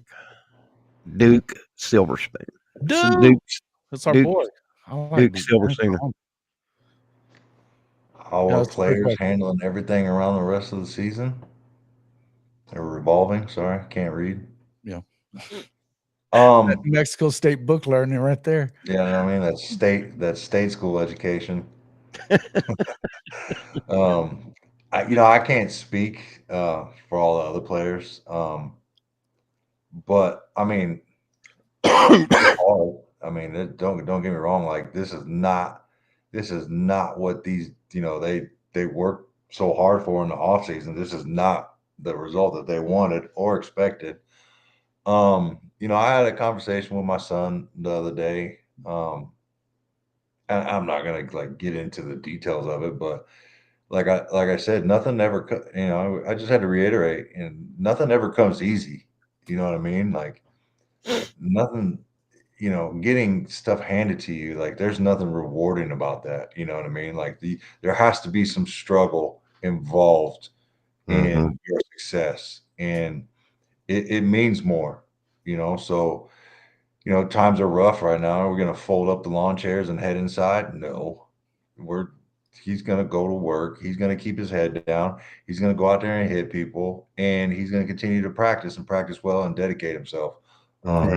Changing the plan. But yeah, it's rough, especially for, at a big time college level like this. Like it's hard, it's hard, but you just got to stay positive with them. Like these kids are resilient. They bounce back. I think us as parents and fans, we're still dwelling on it, but I think they've already moved on. They kind of have to, they're kind of moving on. It's Monday. So watch the tape on Sunday, flush it, and move on.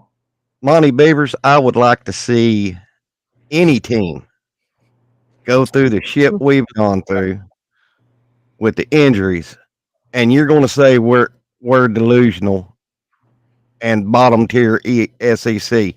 Let me tell you something. Bama, Georgia, any of the big dogs had a depleted roster like OU's got, they would be shit too. So go get out of here.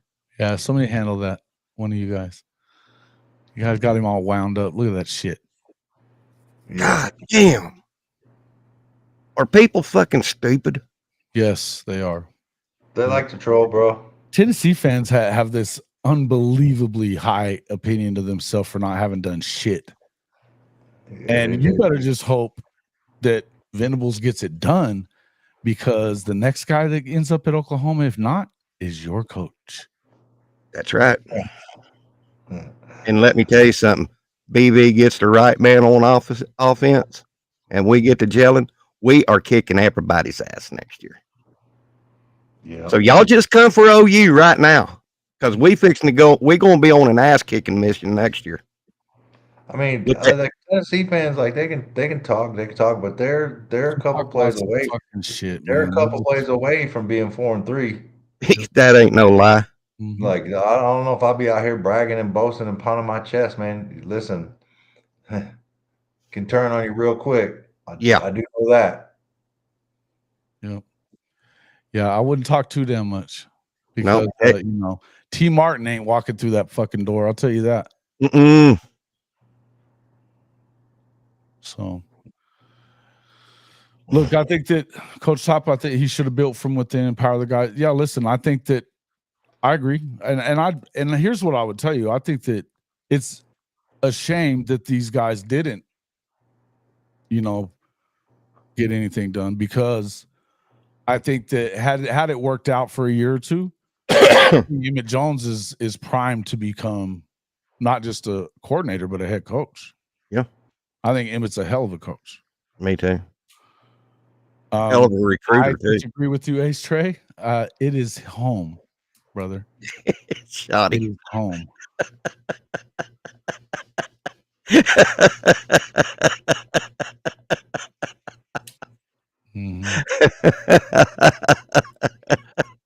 Look, get Mike's blood pressure up. Get Legend's blood pressure all the way up. But I think that what he was saying, though, and I get what you're saying, Zia. Look at where you are. OU needs to hire from the outside, but Emmett's not an Oklahoma guy. No, Texas Tech. So, and he knows, and he is, and Emmett's doing a great job in the Metroplex, by the way. A very good job. So, love the guy. He's doing a great job. But you know, it is what it is.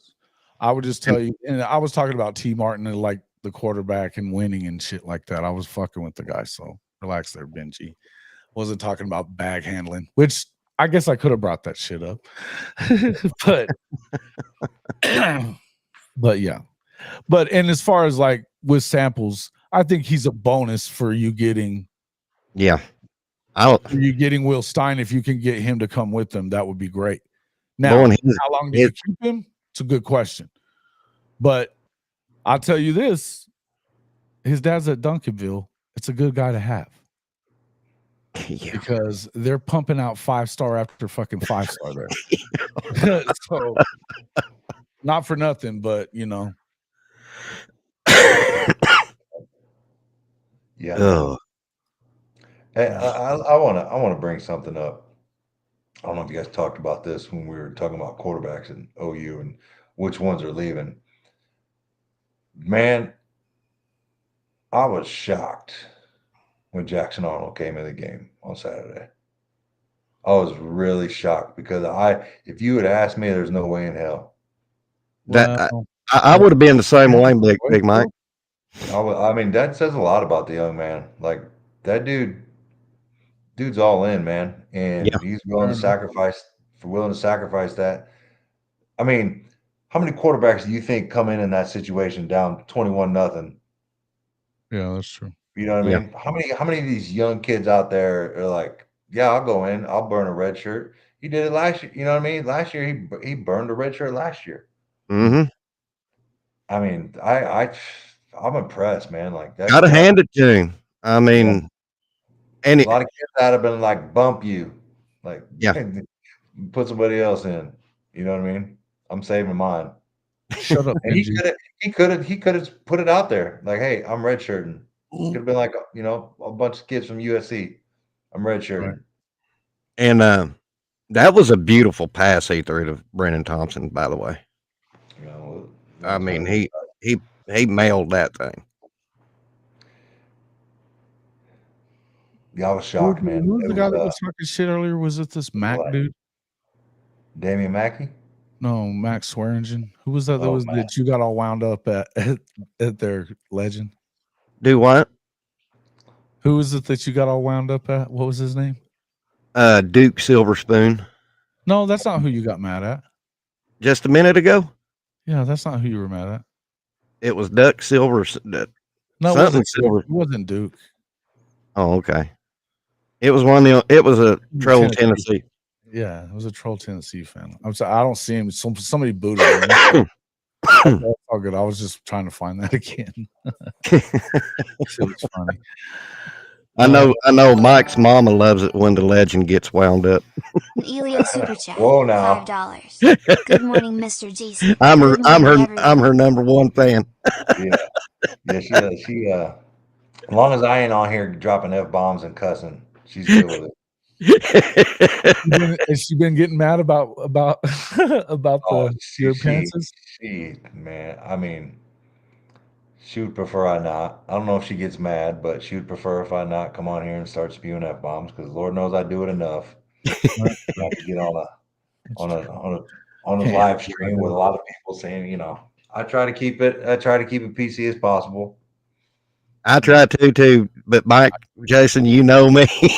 Oh, listen, man, hey, if I'd have hopped on a stream on Saturday, every other word.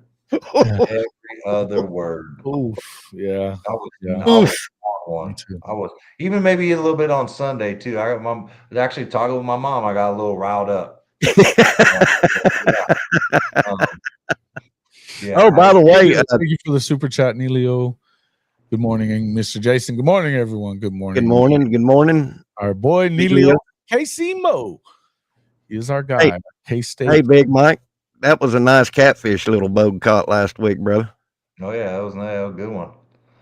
Yeah, I thought it was albino for a minute there when I seen it.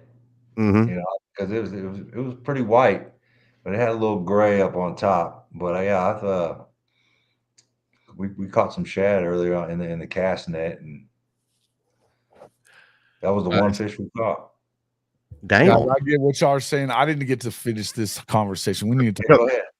Because you said that you thought that I thought you were saying that both of them were saying. I still am of the opinion. Look, I think that it behooves Jackson Arnold to play good soldier here. Mm-hmm. It just does. Yeah. Now, he did burn the red shirt, and I'm surprised. I'm a little bit surprised at that, and maybe it changes it a little bit. But I'm going to tell you this. I don't think he stays. You still don't think he stays? I do not.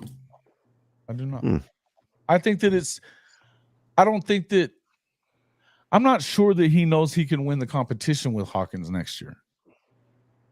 And he knows that, truth be told, Venables prefers Hawkins. Interesting. I don't think he stays. But it does behoove him to be a good soldier and to say the things that he was saying leading up to that. He's got an NIL deal that he's still getting paid on. You know, he looks better to the rest of the country. He's not just bolting. I don't think they both stay though. I think that's a pipe dream, and you just don't see it anymore. Yeah. And he's not. I mean, come on. Yeah. Max Virgin said, "Don't be putting it on me, Jason."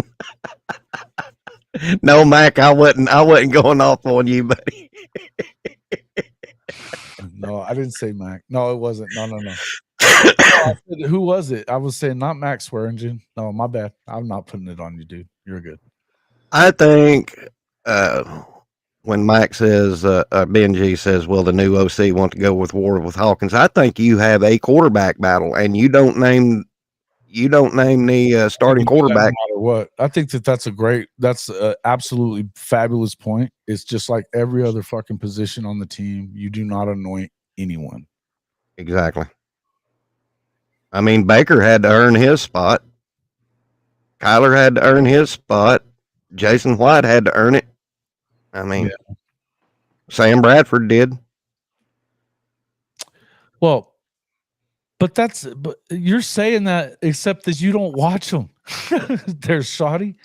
And the facts are he hadn't been better until he was a little better this past week. Guys, he still completed like 50% of his passes. Let's not go crazy here. But I think you do okay. This part I would agree with. I think if you're getting back, it's because you had to re-recruit him, this new coordinator, whatever. But I don't think that he leaves. I think that he leaves. I don't think that he stays. I don't. Personally. I feel like he's probably going to end up at Ole Miss, to be quite honest with you. That's my feelings. Now, let me ask you fellers this. Do you think BV is on the phone with our 2025 class, re-recruiting them, saying, hey, guys, we're going through a bad spot? If he's worth his fucking salt, he is. It don't never stop. It can't stop. Whether you're winning or losing, it never stops. When did you? At what? I'm trying to remember when you guys committed last year. I'm not the. It was 2 days ago. 2 days ago. Oh yeah. I just saw that on Twitter. I don't know why. Good call. Okay. And they were winning. Did he not hear from the coaches, Coach B Hall and BV still? Oh yeah. Yep. It don't stop. Okay. I just wanted to get that from with all this shit going on, it's definitely got to ramp it up because you have to try to hold on to him, man. Yeah. Even though we committed, or even though Mike committed, I say we like it was me. Jesus. Like even though Mike committed, like I still got messages from coaches like all the time. Yeah, like it didn't stop. I didn't entertain them, but like they were still hitting me up. He's doing it. Yeah, just because well. There's no letter of intent signed. You know what I mean? Facts. Yeah. And I've already seen the stuff on Twitter. I've seen the stuff on the boards. Like they're already talking about trying to poach him and like we're not all in on Oklahoma. I mean, yeah, it is what it is. Like it don't stop, man. That's the new landscape of college football right now. Is you have to continue to recruit kids, even the ones that have been on your roster. Yeah, I was going to say you're still doing that. That's still going on too, right? It's so much recruiting going on, man. It's crazy. You still got to recruit the kids that are on your roster. Mm-hmm. That's wild. Yeah.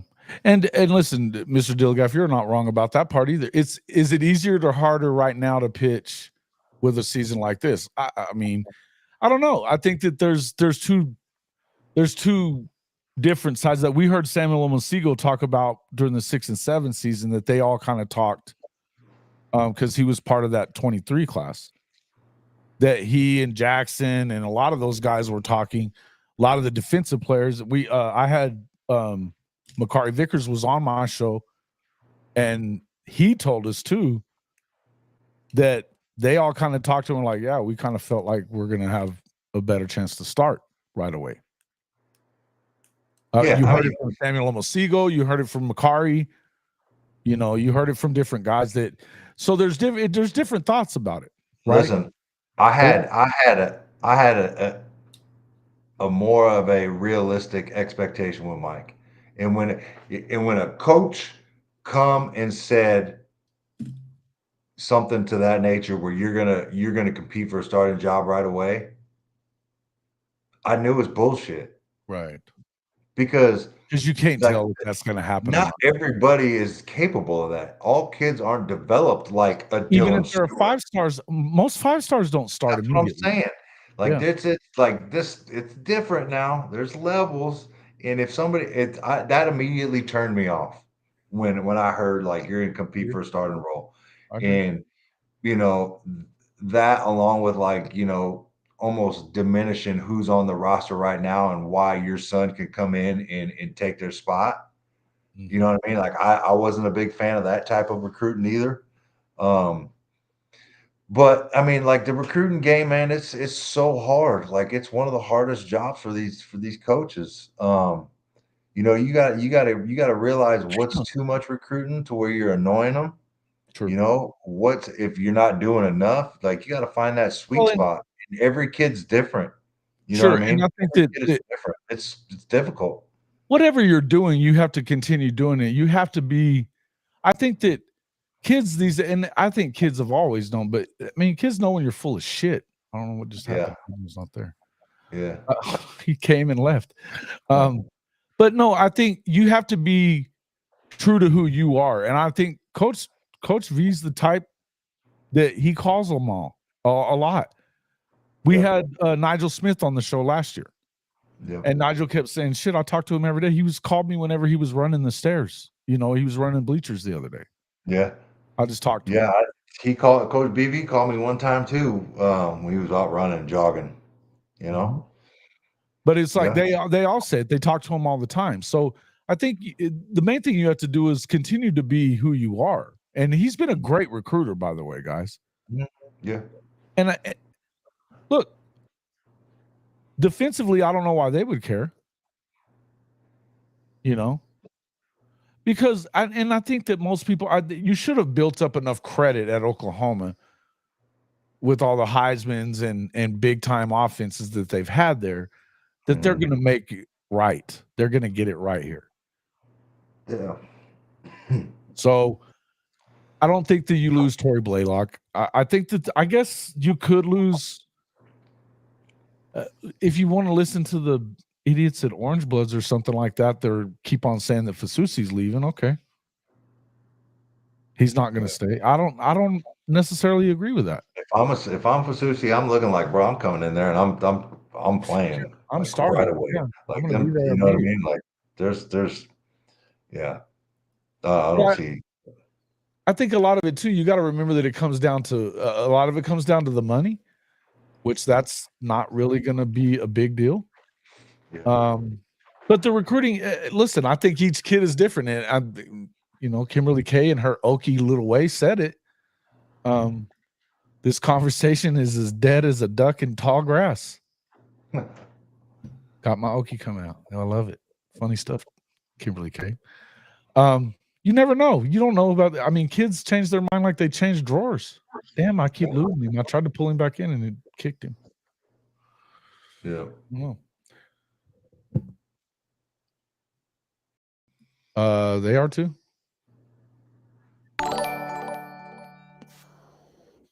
South Texas Super Chat, $2. Morning Okies. We all humble now, harmless. Smiley face, smiley face. Morning Okies. We all humble now, Holmes. Thanks for the super chat. Benji, they are too saying it, as a matter of fact. For sure, they're saying it at Orange Bloods. Yep. I've heard that shit a bunch from over there, and it's all over everywhere. But hey, it is what it is. And I hope that he doesn't. I hope that he stays. I think that he is sold on Bill Bedenbaugh. So that's just where I'm at. South Texas, morning Okies. We all humble now, Holmes. I hope y'all are humble. That was a bad look for Texas the other night there, South Texas. Gotta say, bad look. No offense to Texas fans, especially my buddy Ben G, but I got tired of the chest pumping, saying that's going to go in and dog walk Georgia. No offense to Texas, but fuck Texas. I got Texas fans on my chat now because of I made a small wager on another podcast that if Texas beat Oklahoma, I'd give them a hook 'em and all this. So I kind of have, Ben G, me and him, we get along good, I'll give him one hook. That's it though. I gave him that one hook, and that's all you're getting. Now next year, one hook though. next year I'm gonna raise the stake. I'm gonna raise stakes on the bet next year. Whoever wins out of OU Texas fans are gonna have to get Boomer Sooner tattooed on them. Yikes! What's this Foji stuff? This Foji stuff. How do you know he was in Austin? Where'd you hear that from? Yeah, where did that come from? I hear that. I haven't see heard it. that anywhere. And hopefully my quarters will last. I had to put new quarters in the machine. I had to go get a row. I did pull the lever. Kids are dumb and money hungry. We lost our ability to put kids in the NFL on offense. No, we didn't. Like, come on, man. Don't be that guy. Jason, Yeah, he made the movie he had to make, man. you and I talked about this in the off season and at the end of the season. OU was replacing a lot on the offensive line. They were. And guys, let's not twist words here. I would like to see any football team have a turnover like we did on offensive line and play. Picture was posted on Twitter of Foji and some other kid. Where? Was it at It the was Georgia game? Photoshopped. It was Photoshopped. Could have been. Listen, I mean, AI can fucking do it. You don't even need Photoshop anymore. You can just have No, AI. you got AI now. It was an AI. It was an AI picture. That's my story, and I'm sticking to it. Past anybody? Would you put that past anybody to do that shit in recruiting wars? Because I wouldn't. Not in the SEC. Shit. Not anywhere for that matter. I'd be generating all kinds of AI pics. Well, that's the idea. We should be doing it. Foji and Fasusi are just licking their chops, man. They know they're coming in and competing for starting time. Here's the thing. Oklahoma was the first one that was on for Foji. Foji was like ranked 450, 500, somewhere in that area when he committed to Oklahoma. Nobody gave a shit about him. So I feel like that's more far-fetched than the 5-star guy that's been a 5-star switch, you know. So I mean, just me, I feel like if you're gonna, and look, we know that they definitely are recruiting on the relationship building and stuff. And I know this, Big Bill recruits on, I'm gonna work your ass off. Mm-hmm. Yeah. It ain't gonna be, you're not gonna get the job until you get the job and that kind of stuff. So we don't want Dana Holgerson. Good grief. No, shit, no. Negative. No Dana. We're good on Have that. you ever, you know who? Lighter. That's an Okie light move.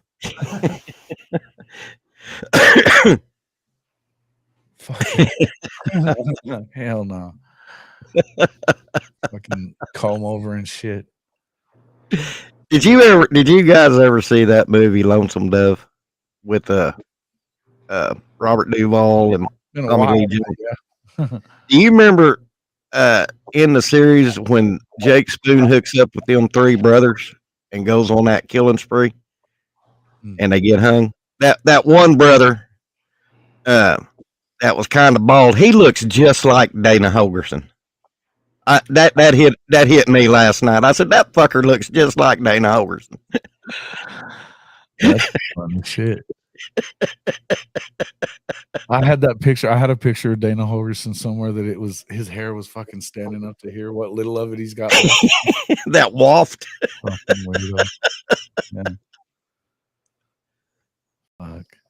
Yeah. I don't see anything on Twitter of Foji being an awesome. I'm looking at that. I'm not buying it either. Might have been from Jerry Hamilton's account. You say? Whatever, man. I don't buy any of that shit. No, I mean, you're not hearing anything like that. So it is. Listen, you're going to lose some guys more than likely. Anyways, we'll just put it that way. You're probably going to lose some guys, but it is what it is, man. I think that if you get the right coordinator, whoever you lose, you'll get back. You'll get back tenfold equal.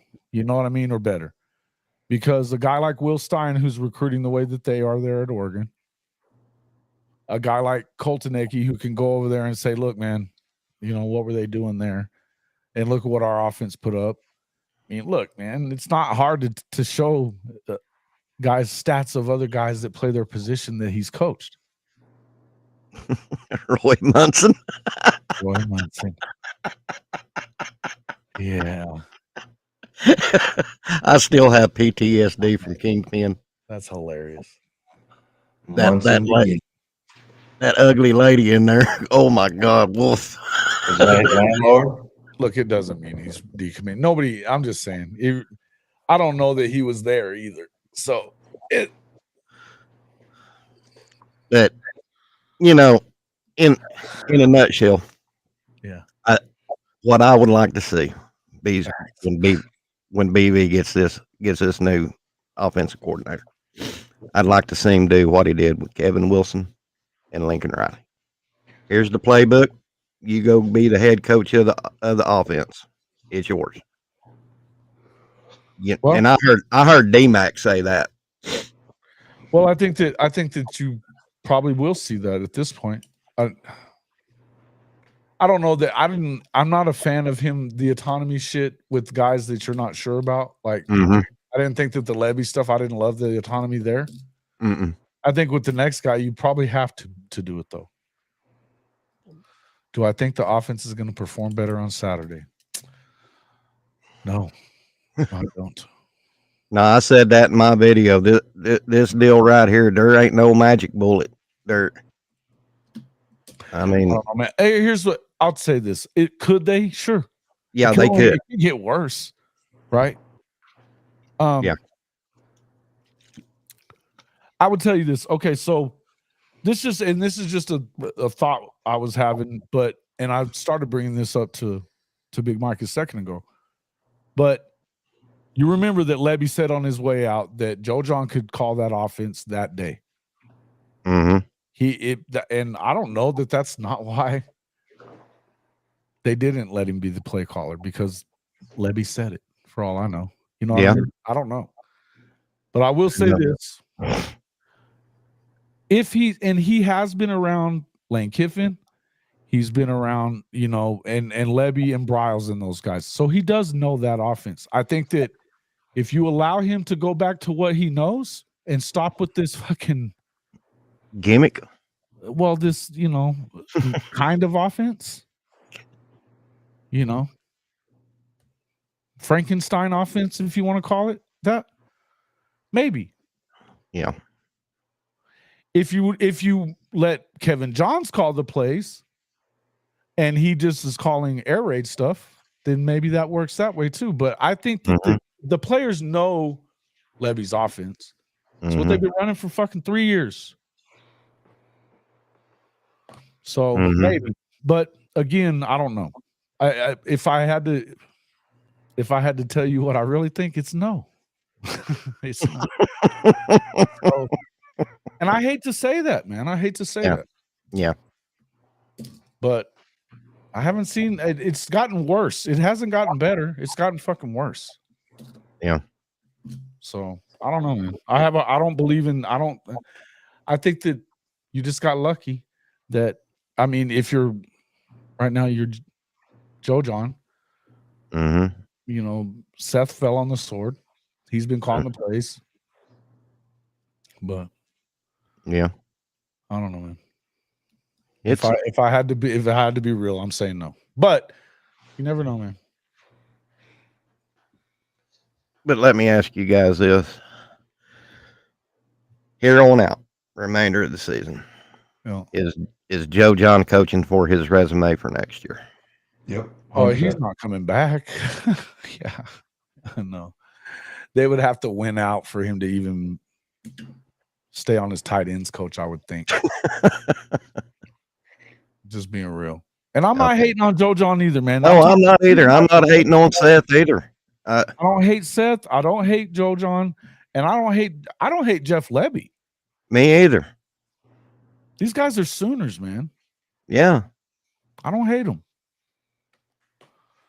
But I mean, look, again, let's just be real. This is a freaking results business.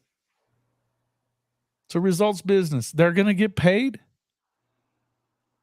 Can it be worse? I don't know. It shouldn't be worse. I hope it's not worse. Holy shit. I'm gonna tell you something, man. I don't know if it could get much worse than how I felt from the first 5 minutes of the game Saturday. Yeah. Like I haven't felt that in a long time. Like I was numb. I was just like, this is unbelievable. And you know, Mm-hmm. had to start drinking some beers. I think all of us got a little drunk Saturday, Mike. Oh, you know what? Really, I got to really looking close at that game the second time I watched it. Yeah. What in the cornbread hell are we doing blocking 300, 290-pound defensive ends with 230-pound tight ends?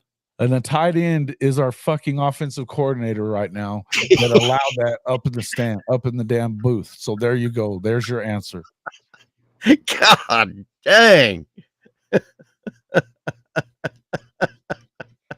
Yep.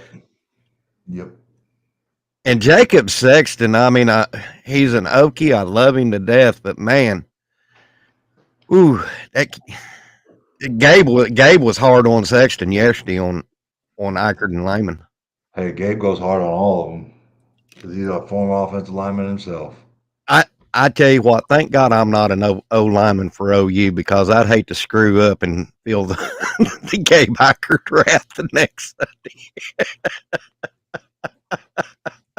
Yeah. Gabe is, he's this is probably this is probably the most candid I have ever seen Gabe in 3 years. Yeah, I'll give him some credit though. They didn't drop any F-bombs. No, they didn't. They didn't drop any F-bombs, but boy, Gabe's me. Yeah, I love me a good Teddy and Gabe F-bomb now. Oh yeah, block the fucking A gap. The fucking A gap. Nobody blocks the fucking 3. Love me. It gets blown up in the damn end zone. It's fucking great. It's the greatest line of the year to me. You need to put that on your recorder, Jason, like you did on Acuna. Yeah, he might get me on that. Though. You got to go back. You got to go back and get the Lehman one too when he was talking about the H back. Oh yeah.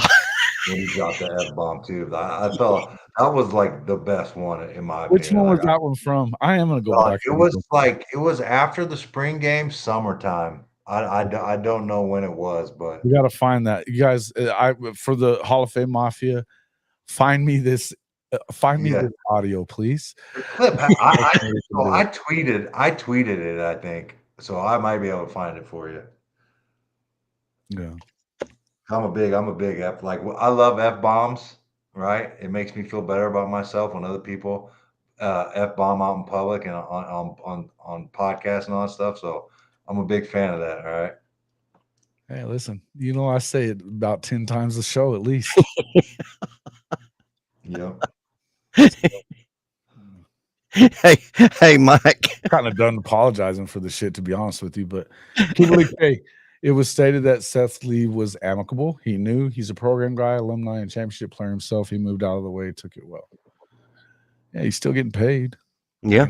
And again, I'm with you. I don't hate these guys. It was funny. My little nephew last week, he's 7. he was over at the house, and he caught me and Big Mike show Monday, and after it's over, he said, "Uncle Mike, you need to call you and your guest needs to call your show the Grumpy Old Men Podcast." I'm a big fan of Grumpy Old Man. Me too. Those were like my favorite movies, man. Those are great movies. Wow. Oh, Stevie G says, I have hopes with Seth gone, the offense will be better. There's hopes. yeah, there he is. There he is. Kind of gives me a little more hope. We'll see. I like it. Do from this day out, do we start playing the pups on the offensive line? That's what I'm getting. I think it's possible. They could. I also think that, you might see them more when you get to that. I think you should see like all pups in the main game for sure. Mm-hmm. So I wouldn't be surprised if you lose another game or so. You probably gonna. I think you kind of need to at this point. How's Troy Everett doing at center? Not blocking the A gap.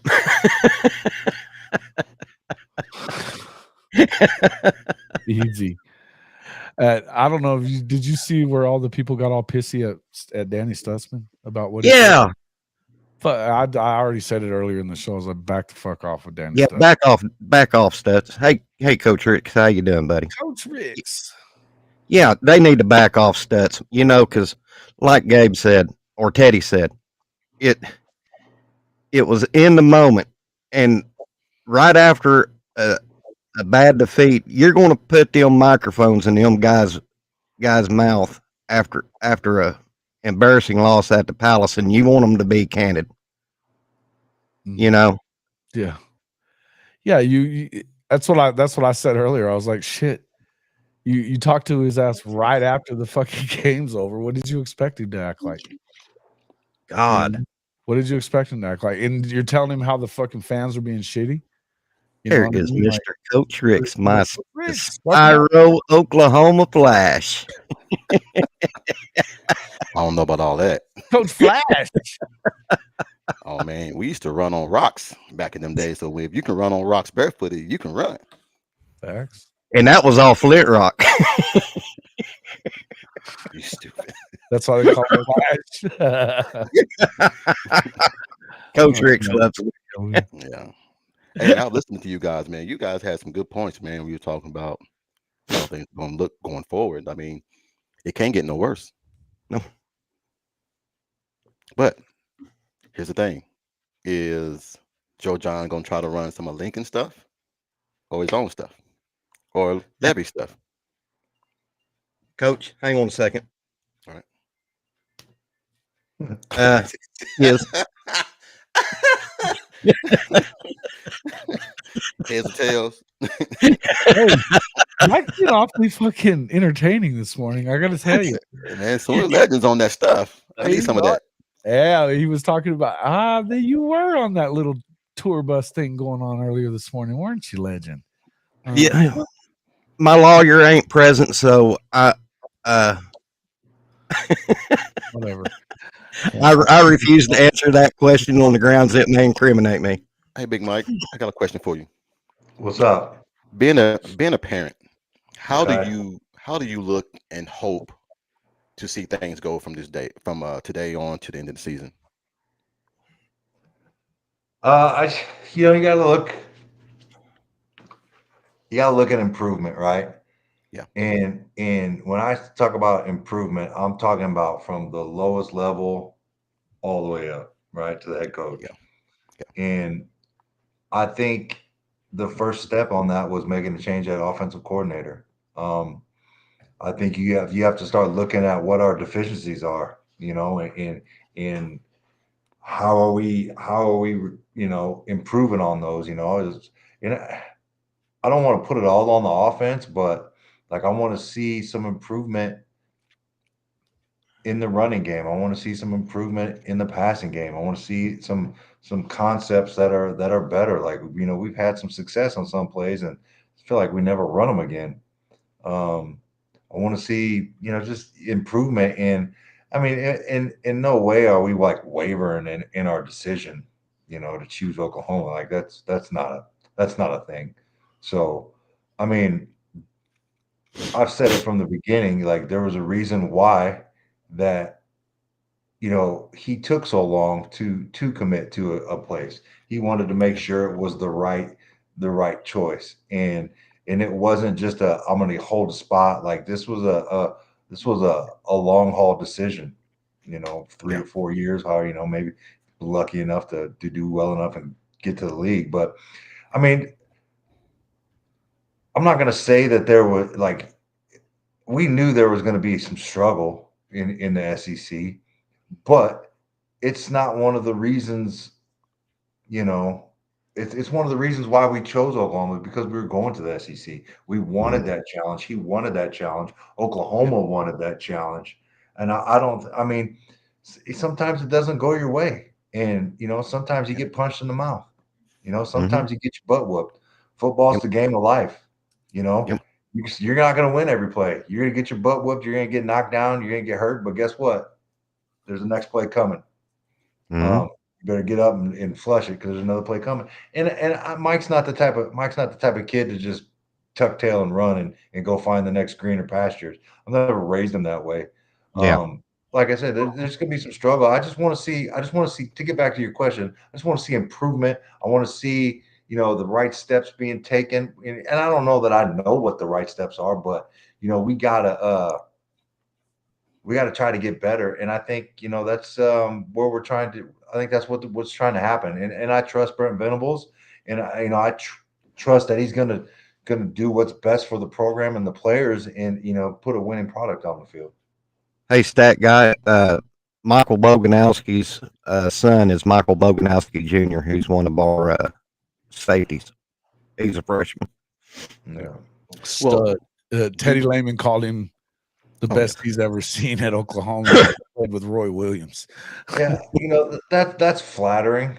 Come on, man, they don't just say that. It's Lehman says if it comes from those kind of guys, you have to take that, man. Because you got to just. I'm not saying I don't take smile about it. Just I'm not saying I don't take it, but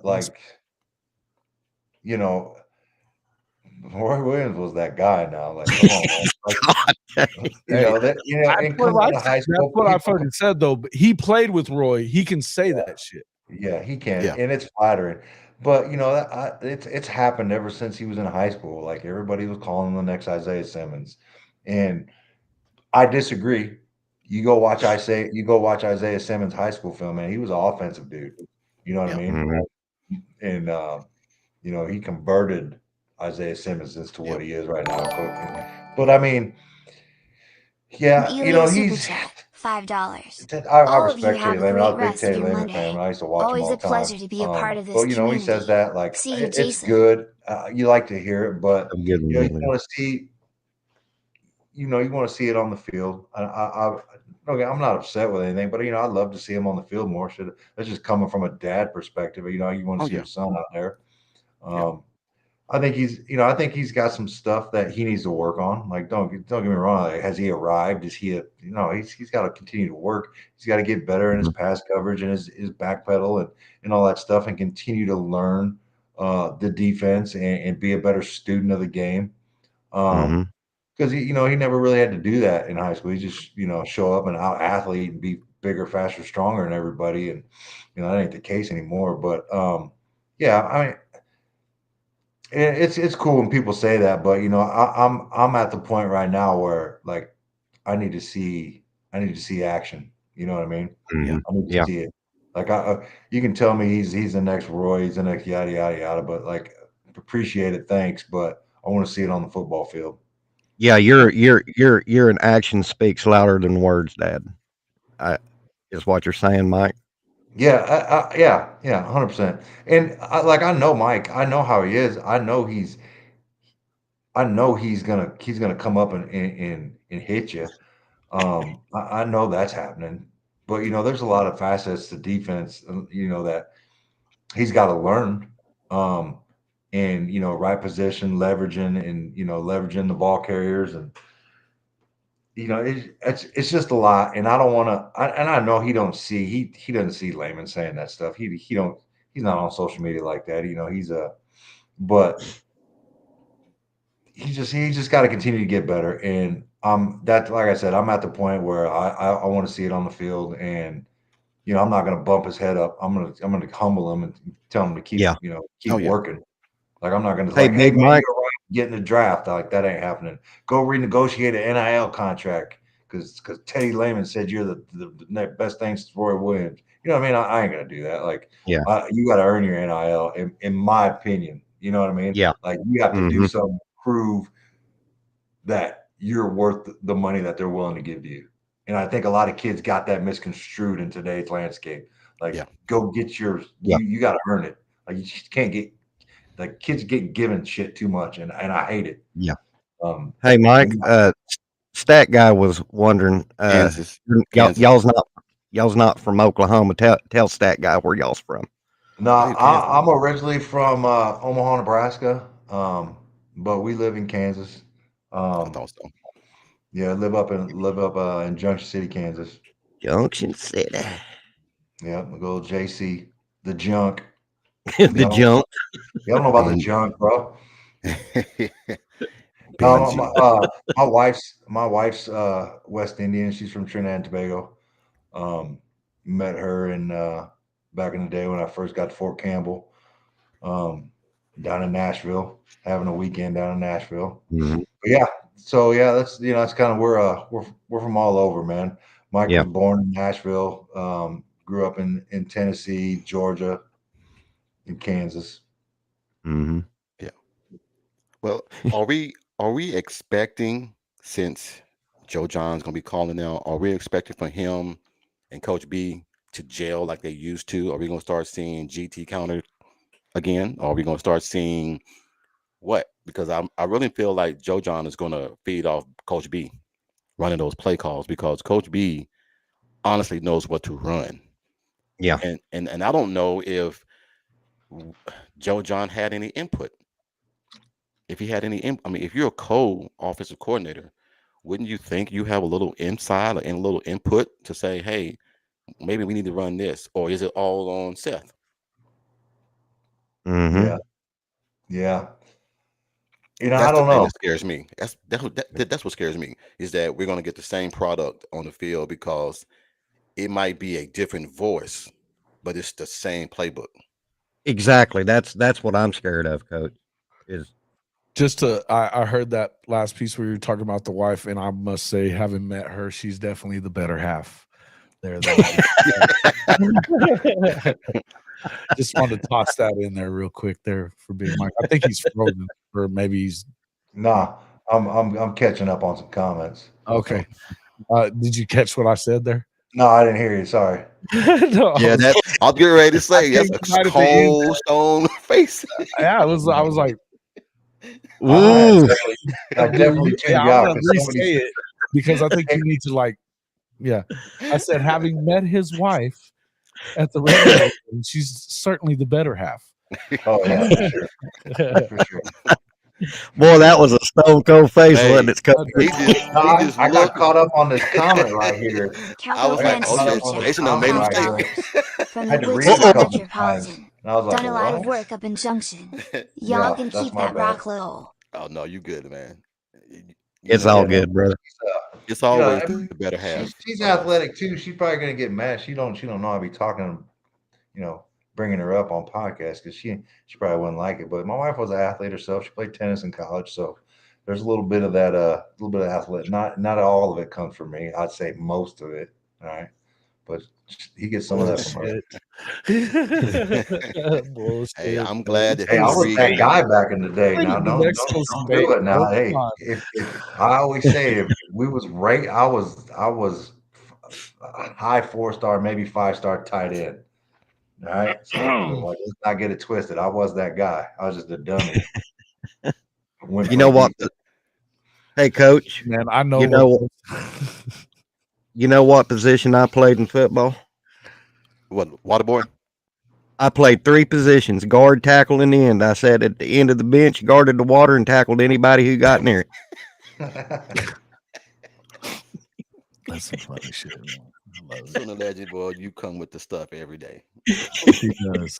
You come The with the stuff every legendisms day. never cease to amaze us. But see, growing up back in the day, there wasn't really a spot that one spot. You played multiple spots back in the day growing up, because everyone Yep. was considered an athlete back then. There wasn't someone that was just a running back, or just a corner, or just a linebacker. You played multiple positions. Mm-hmm. Yeah. Thanks for coming in, Neilio. Appreciate you, man. So Neilio. Shoot, Did played. he learn from Ty Zimmerman a little bit there? Yeah, Ty Zimmerman was he was his position and defensive coordinator at Junction City. So Oh wow. his dad Randall Zimmerman is the head coach. Mm-hmm. okay. Oh Nice. wow. Yeah. I Yeah, know Ty it. Zimmerman was that. Hey, a lot of people don't know about Ty, man. Ty, look up Ty, bro. I think he was 4-time All Big 12 safety. Okay. Yeah, at K-State? Like, Bro, he was a dog. yeah, he hey, was. He was a dog. Yes, he Yeah, was. Ty If you're a Zimmerman. Sooner fan, then you want to forget about Ty Zimmerman. Ty Zimmerman was a bad dude, man. Yes, he was. Yes, he was, man. Hey guys, Oh. what expectation do you guys have for this week? What would be a good expectation? What Just would be got asked that a something? little while ago. You gonna make me say this again? Man, I was on that conference call, man. So I apologize. Just fucking with you. Man. No, let me get this super chat real fast, and then we'll get. Okay, go ahead. My fault.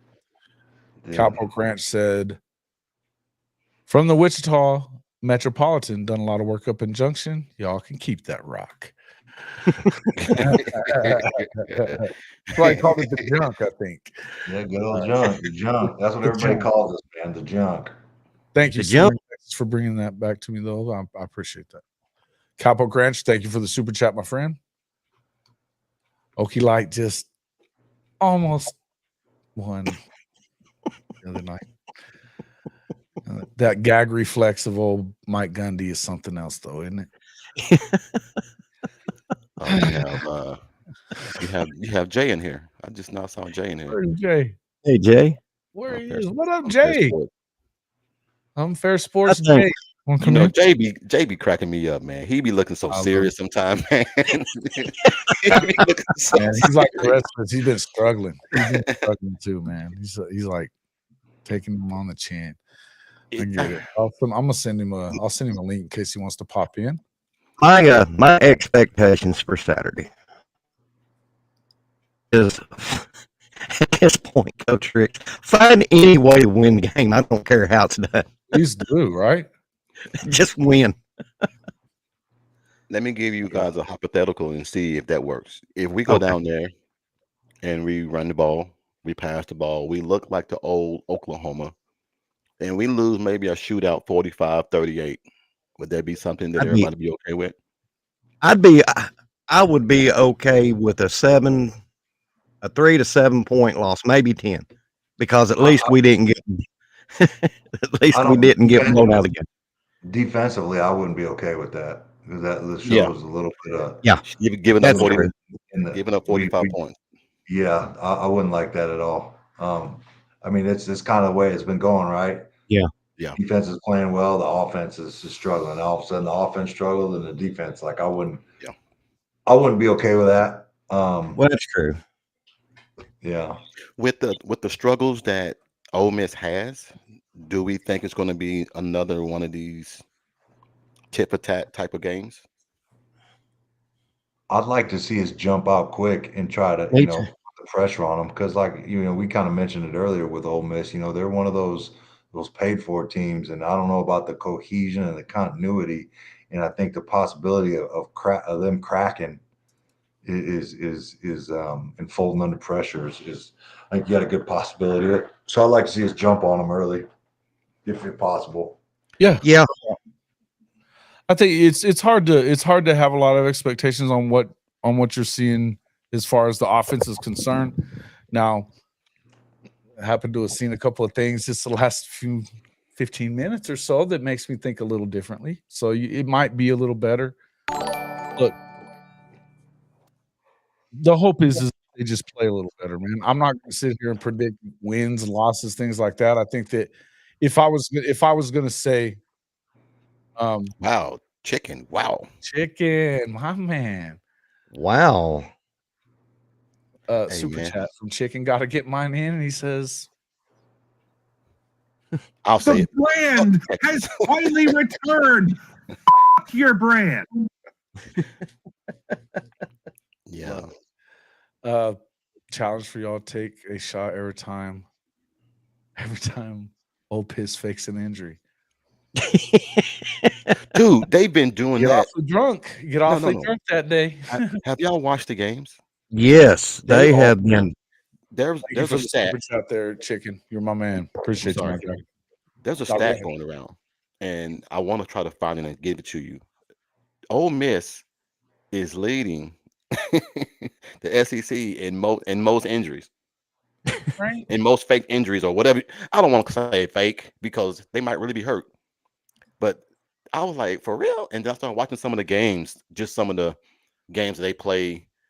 And dude, they have a lot of guys that catch a cramp, hamstring, fall down on the ground. Yeah, we kind of. I don't know that we can say a whole lot about that after the Tennessee game. Oh, I Alabama know. had a bad one too. Yeah, The one that they had the pictures from the sideline. yeah. Yeah, that was bad. Yeah, it's pretty funny. Yeah, Daniel Looney says, no, because you want us to die. Yeah, I guess that happened quite a bit, right? Yeah. They're pretty wild. I think it'll be a better game than what everybody's thinking it's going to be. I think so. But I'm with Big Mike. We got to jump out quick. I mean, You do have to. No doubt. I think you have to get out there and punch them in the mouth. Look, the defense, here's what we know. This defense, I mean, for all shit, they had what, six sacks. They turned them over. If you don't have, here's the thing. The offense last week had 6 fumbles. They only gave up 2 of them, but then 2 interceptions. Look, if you don't do that stuff, you're in the game. It turns it into the facts of the matter are we haven't seen a lot of offense lately, so it's hard to expect. You know? no. So it is what it is. I would say, you do what you got to do and get out there. And if you punch them in the mouth, you have a good shot. I think that Ole Miss is definitely the type of team that can fold. Mm-hmm. Yeah. Yeah. Now, who starts? Mercenary, I think so. I've been saying this all year, but I want to say it again. Did we go out Saturday and finally, kind of, what am I looking for here? Look decent. Look decent. I mean, can we be consistent for once on offense? I think that's the hardest part about this whole deal. Bishop Frank DR Newkirk Super Chat, good. $11.11. Big salute, fam training Yeah. contracts. Big salute. Help a Yeah. brother. I mean, LOL. thank you, My Bishop. bad, Frank. Help a brother. Help My a guy. brother. Love you, man. Appreciate you. Yeah. Look, I would just say that that's the hardest part. That's why I was saying that's the hardest part about it, right? Is that as good as this fucking defense is, and we're talking whether they have the young guys in or whether they don't. The starters, the new guys, whoever, they're all really, really good. Mm-hmm. And so that makes it hard because you have a defense that's that damn good, and you're used to having an offense that that's one of the best in the country every year. And not only is it not one of the best in the country, it's one of the worst in the country. And that's just not what you're used to. That's hard. I mean, my proof that here's my fact that I always show. You don't go from a top 5 offense the year before, and then midway through the next season, you're licking the bottom of the barrel. I mean, that was my biggest issue is how short a time it took us on offense to fall that far. That's the biggest issue I took. Yeah, I agree with that. It's I don't know. That's pretty crazy, actually, if you think about it, man. I don't know if I can't think of anybody in recent history that just fell off a cliff like that. Mm-mm. We kind of Florida State. Who's that? Who's Florida that? State. Florida State. Yeah, they did. Currently, yeah. 13-1, and then just start out 0-4. No, and they're what, 1-6? Yeah. Took another L this week. Pretty wild. That's the only team I can think of. But I mean, I get what you're saying. Offensive. I mean, it's hard to think. The stigma was Oklahoma cannot play defense. Now it's flipped. Oklahoma can't play offense, which is. Where's Trap House booming? Big Trap in here? I think I saw him earlier. It's like my favorite dude in. I love me some Trap House. Hey, Big Trap is that guy. That's Yeah. That deep voice be killing me, boy. My favorite saying from Trap, and I use it a lot on my show, is last year. I think it was before the Okie Light game. He said our players need to get their heads out of their 3 points of contact and quit stepping on their Richards. I'm still one of those. If Big Trap tells you it's Easter, you better color your eggs. Better color your eggs. Yeah. There we go. But like I said, guys, Big Trap. I want to. Is it too much to ask? It's almost. I mean, we're 2 months from Christmas. Can we have something that resembles a complete offense this weekend? Yeah, I don't know. I think that's a big ask. Well, here's the thing: who's going to start? That's true. At quarterback, Jackson's starting. That sounds like that's that's happening. Yeah. But I don't know. I would tell you that. Look, I don't think there's any reason. Look, this you make a move like this to try to give a spark, right? Yeah. Mm-hmm. So yeah, we got to focus. Like we have to focus on taking care of the ball. All right, that's priority number one. Like we put the ball on the ground way too much. That ball is on. I mean, 6 fumbles in one game. Yeah. Like that game, if we recovered 4 of them, we only turned, only 2 of them. But dude, that game could have been way worse. Yeah, it could have. Yeah. And the defense bowed their back, and after the first pick they gave up a touch, but after that, like defense, stood up and played well. But we got to take better care of the ball, win the turnover battle. Man. That is the most important stat in football. Mm-hmm. Is this the week that Oklahoma's 11-0 when they win the turnover battle? Yeah. Mm-hmm. Is this the week that Farouk comes back? I don't know. Maybe. And I think Deion Burks. I hope so. If you get those 2 back, it's a game changer. If you get, no one knew how important Farouk was until he went down. Give me Burks, Jacob Jordan, like give me all. I'm here for that. Like give me those 2, man. Like what's number 88 again? Jacob Jordan. He got to be on the field. He has to be on the field. Yeah. He has to be. I said earlier, he got to be on scholarship yesterday. Yeah. Yesterday. Why not? Like Gabe said, he's probably the only one on offense Saturday that played with a sense of urgency and run his routes correctly. Well, you got to realize most walk-ons, and I hate saying this, but it's been proven, most walk-ons play a little bit better because they're trying not only to prove to the coach that they can play, they're trying to get a scholarship. Yeah. And I agree with you, Stephen G. If Farouk and Burks is back, the game is on. Game on. Well, that turns it. I mean, they're both. First off, Farouk is a straight up dog. Yeah. Yeah. We didn't know we didn't know how much we needed him until he left. A leader like people don't realize. I know a lot of people gave him shit after the bowl game. Farouk is a dog. Yeah. So I'm hoping for him to be back at some point, no matter what. I'd love to see him at the end of the season. That'd be awesome. I think there's an element of preserving that red shirt form.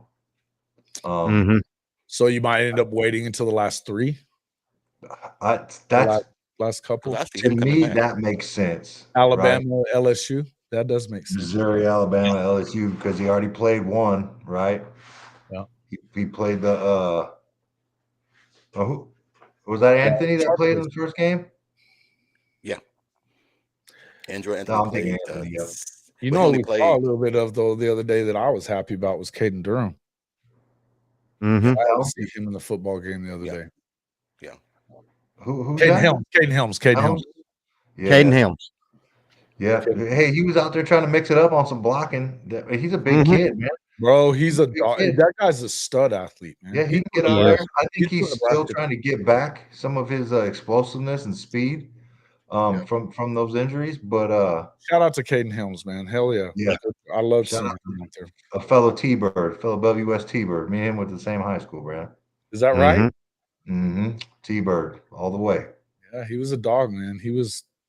Yeah. It's been tough on him because he's, he had the same injury twice in a row, different legs, right, Caden? And he just had to go through it, but it's been good to see. I was waiting on it. I was waiting on him to be back. I'm glad If he is. Caden Helms is playing, you need to make him right. You need to make him another Mark Andrews and have him as a receiver, not as a tight end. Exactly. See, I somewhat disagree. Did you watch him? Like, he's out there mixing it up, blocking very well. Yeah. And I think he can probably do it both. Like once he's all the way back and at 100% and that explosiveness and that speed that we saw from him coming out of high school, I don't no doubt. But he's a very capable blocker. I mean, he's a big ass boy now. He's about 6'5", 6'6", 240, 230, easy. You have him, Bauer, Sharp out there, and trips, and then you have Jordan at the slot, and then you do your bubble screen. You got two physical, 240, 250-pound receivers blocking for you. Yep. So we need to take advantage of the mismatches that we have. Hey, we got freedom. We got scheme. I don't want to do this thing with everybody on doing this too, but I know people have made comments about the medical staff and things like that. First of all, nobody has not one single iota of a shred of evidence that that's anywhere close to true. Nope. Okay. Nope. Nobody. So I get it that we're reaching for every little straw we can find. You know what I mean? Jason, one thing I know. We got to cut you off. We got to stop. One thing I know: the medical staff, if it's like ours, it's different from the program. They don't answer to the program. They answer to the player and their families. That's it. They give an insight to the coach and to the staff. But that medical team and staff, yes, they might have Oklahoma on their shirt, but they are a third-party company that comes there and they are for the players. And I'm going to tell you another thing too. Not only have we not even heard any shred of evidence like that, it's just been Twitter horseshit, right? Yeah. Yeah. But not only that, but don't you think that in view of the fact that they are completely separate, that, you'd be like, what the fuck? You wouldn't hear they're playing this bad and this many injury issues, that if there was something like that, that Venables wouldn't be saying, hey, fuck these guys. Because he would. Well, you know why they did that, right? Right? You know why come on. You know why they did that, right? Because there were coaches that were playing guys still hurt.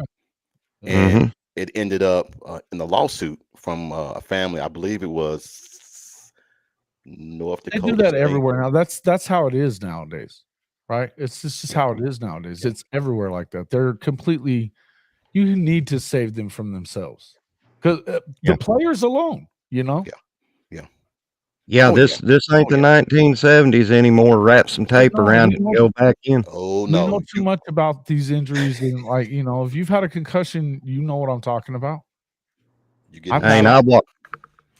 I watched Walt Garrison with broken ribs and a broken nose and taped up win a game for the Dallas Cowboys. I mean, them days are gone. Listen, there's something to be said for the tough guys that are going to stay in there and play through it. And I mean, that's the mentality that a lot of football players have. But I'm not going to be the guy to sit here and be questioning the medical staff at Oklahoma. Me either. And now, look, I'm not saying that whoever wants to do that, that's on them, but it's not going to be me. Not me either. Like you said, people need to realize that the medical staff and their role in football has. Oh shit! He froze. Damn. Put some quarters in it, Big Mike. You got to pull the lever next time there, Big Mike. Yeah, the lever on the side there, Big Mike. I think what he was saying was correct, man. Is that you have malpractice that are you can't go out there and let kids play when scientific facts state that they cannot play. Yeah. So you're putting your license and everything on the line just for what? To win a ball game? No. Yeah. No, damn that. Yeah, exactly. And I mean, look, I mean, I get it. But it's so easy for people to run with these little things. And look, you know what the other things we so want to have a reason, somebody to blame, whatever. You know what I mean? There's got to be a reason why this is going on. Yeah. Look, all these things happened, and they happened for the reason that they happened for. But I'll let Mike say what he was. You were right in the middle of all these medical. You're muted now. You went and got some more quarters. He didn't. You need one more quarter because we don't have no sound from you, bro. Yeah, pop out and pop back in. I think he muted. Yeah, he's not muted. He's not showing muted. Pop out again and come back. Here we go. Yeah.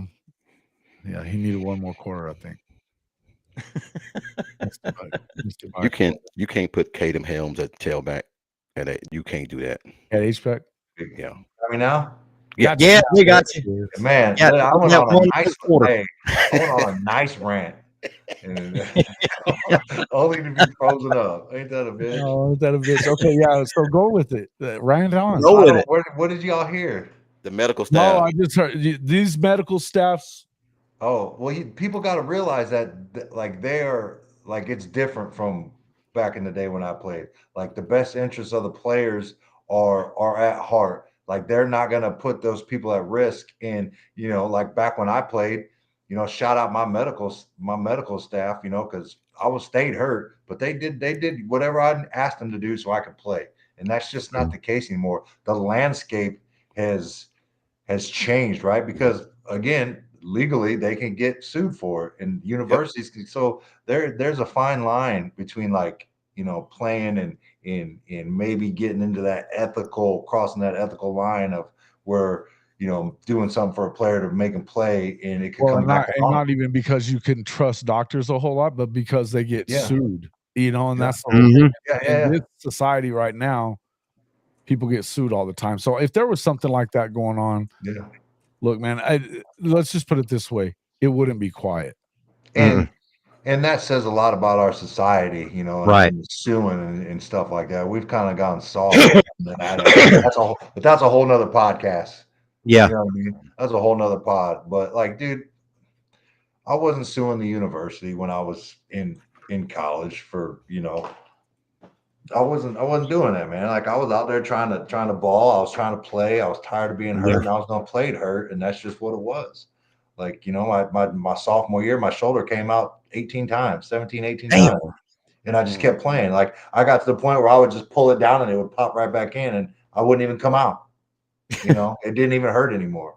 But I mean, that's just a different level. And I don't know if the kids and programs and medical staffs are built like that anymore. Yeah. Old cats like me that grew up during the 70s watching ball. Cortisone, speed, and Budweiser's gone from the medical staff. You can't even give a cortisone shot no more. No. You can't even give it no more. Yeah. That's why I always like North. Did you ever see that movie North Dallas 40? No. You need to check it out. It's funny. It's a parody off the Dallas Cowboys. It's got Nick Nolte and Mac Davis in it. Check it out sometime. It's pretty funny. Nick Nolte is a aging wide receiver, and throughout the movie it shows him getting them cortisone shots. Oh yeah. Yep. Kimberly K, you're absolutely right. It's just different these days, man. And I'm not saying it's for the worst. Like I'm not saying that's the thing, but there's just no, I mean, I'll put it to you this way too. Is like I don't know how many people know about this, but I've told a few of you guys in here that I was working on Otis Taylor's Hall of Fame campaign. Otis Taylor, the former wide receiver, unbelievable player for the Chiefs, and he gave his life to football.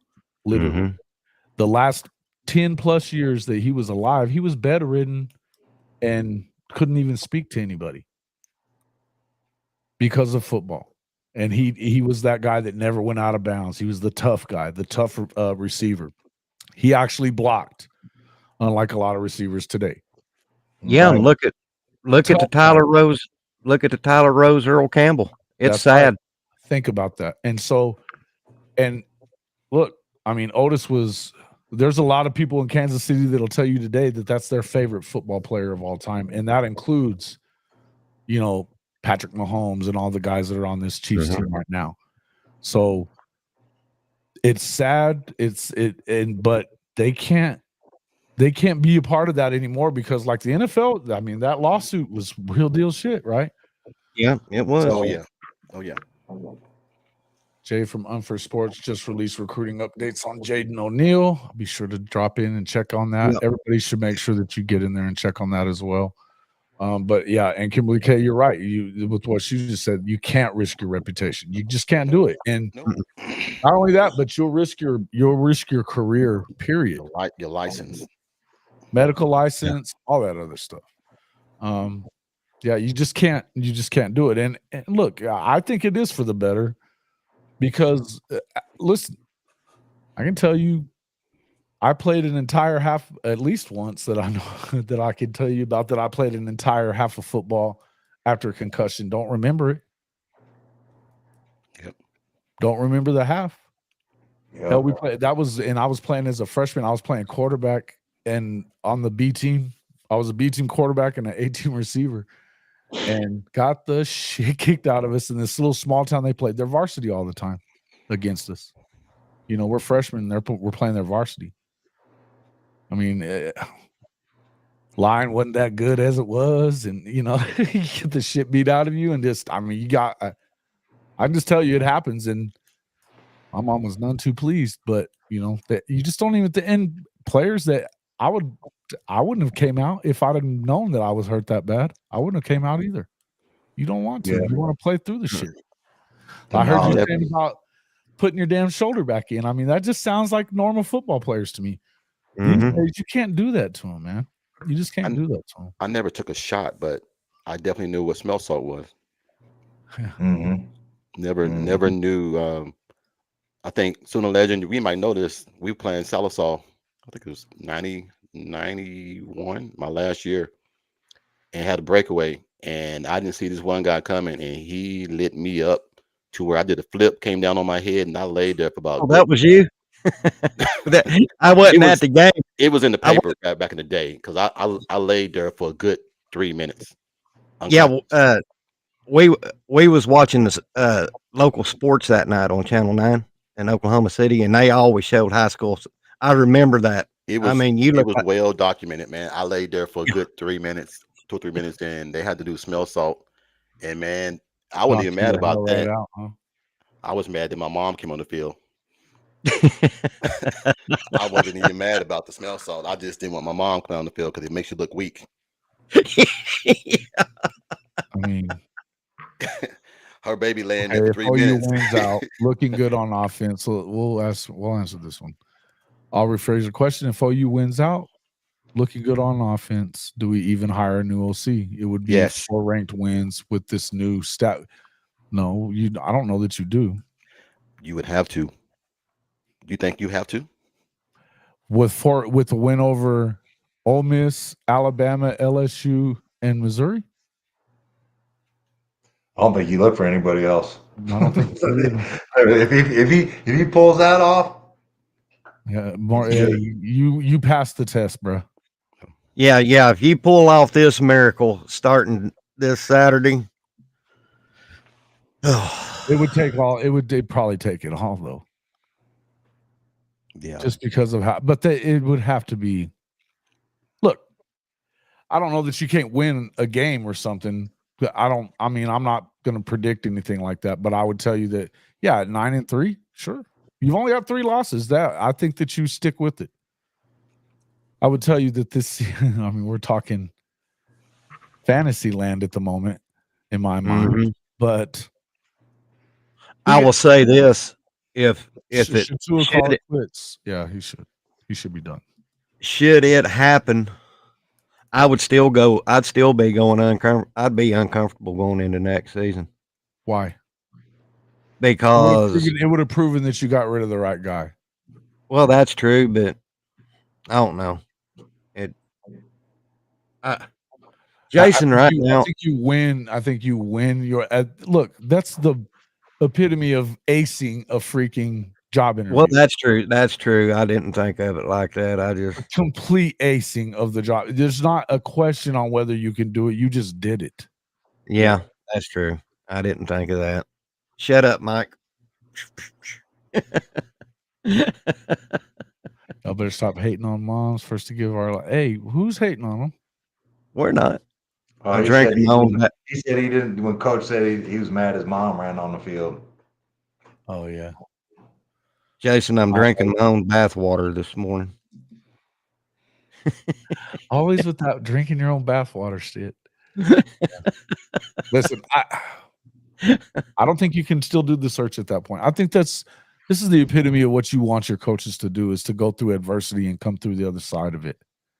If they prove that they can do that, players to do right in the SEC against 4 ranked opponents, what else do you want? Yeah, he earned it the very least a year. Now, does it put you in a bad position if they don't do good next year? Sure it does.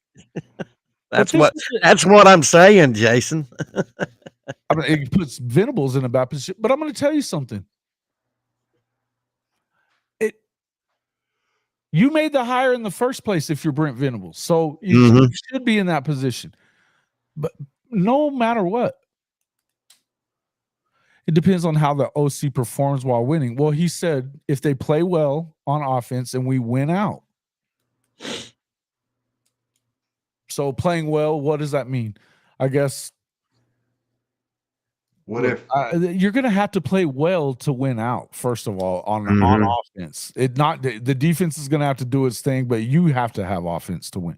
You had to win. You had to have offense to win the South Carolina game. Sorry, stat, but come on.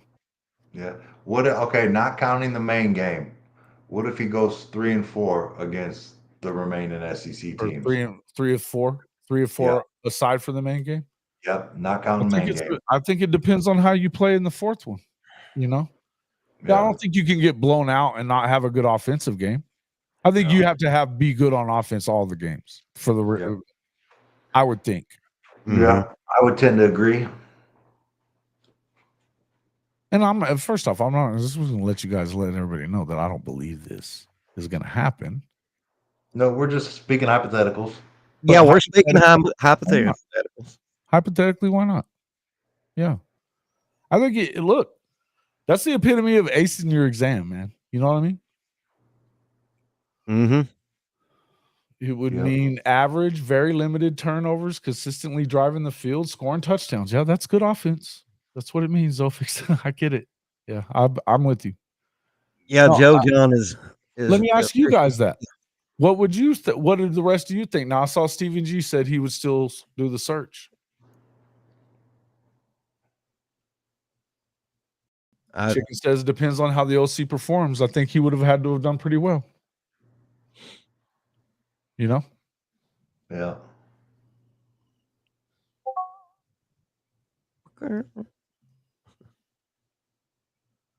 I don't know, man. I'd love to go to a bowl game. That's for sure. Me too. That's 9-3, bro. That's 9-3. You lost to Texas, you lost to South Carolina, but you lost to Texas and Tennessee, and then you had a shit game. It got the guy fired that needed to probably be fired. Apparently, if this theoretically happens, I mean, I don't even think it's a question to me. It's not a question. Yep. Let's just, man. For lack of a better term, I would go into next season with reserved optimism. If that happened, I wouldn't be all in. Quarterbacks would play very fucking good over the next weeks, Yeah. Yeah, man. Here we go. Strap up. So, and Steven Stirred G, up our loins. I get what you're saying. He says still have to do a search no matter what. But the BMDs are pissed that BV made the lazy hire and got us into this situation to appease fans and donors. We need the search. Well, I don't know. I think that you could lose your team like that though. That means your team is playing hard for them. I don't know, man. I think that's a tough sell. And here's the deal: if you're Brent Venables, this is a hire that you made. You have to stand on that. Mm-hmm. And you did something you didn't want to do, which is fire somebody in the middle of the season. When we were all saying that you have to do it because you need to put out there that you're willing to do whatever it takes to turn this thing around, and he did it. Yeah. So, Yep. yeah, listen, I mean, these are a lot of questions here. Creamer, welcome in coming from Twitter. What's the disconnect with the players and the offensive coaches? Is coaching going in one ear out the other? Is it the players, coaches, both? Can a new OC develop them? A lot of questions there. That's primarily why I thought they needed to make a change. Is there a different coaching style perspective? Maybe change up the way that the kids are learning in different type of motivation, and just being able to teach it a different way and get them to understand and perform better.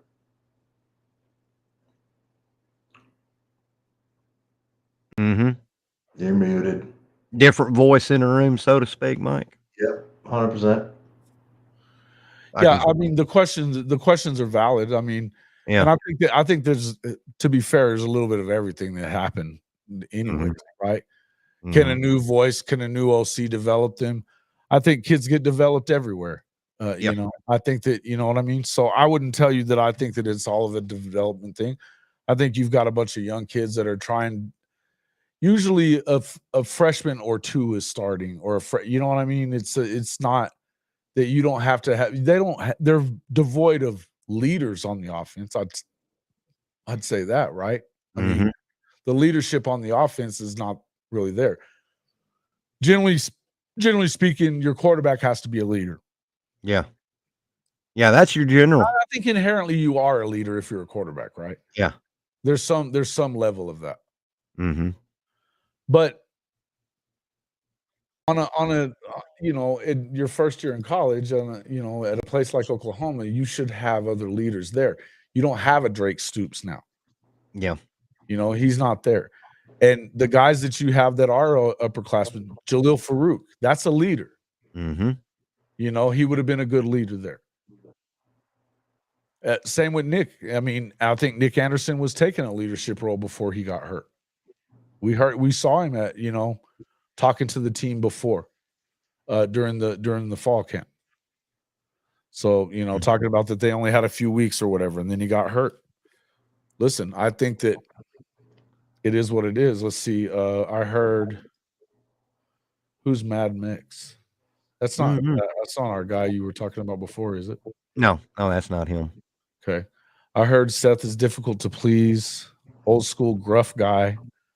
I don't know that kind of coach will have much success anywhere. You'll lose kids quickly with an unpleasant demeanor. I've always wondered why he got fired with such a good record at North Texas. But I don't know that all kids are that way. I mean, so I never had a coach that wasn't an asshole in football. Mm-hmm. I mean, generally speaking, they all are. Yeah. Even the offensive guys. They're all going to talk shit, and they're all going to say shit that you don't want to hear. Yeah. I can't tell you how many times I've had my face mask grabbed and coach got in my grill. Oh, shit, man. If you didn't get yelled at. Skull granules hit me in the eye when they're bitching me out. I mean.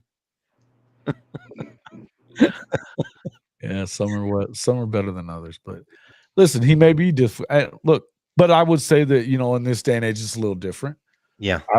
I think that most of those guys can handle it, though. Mm-hmm. Doesn't that say more about the kids being? You're right. Yeah. Listen, man, and I would tell you, you're not.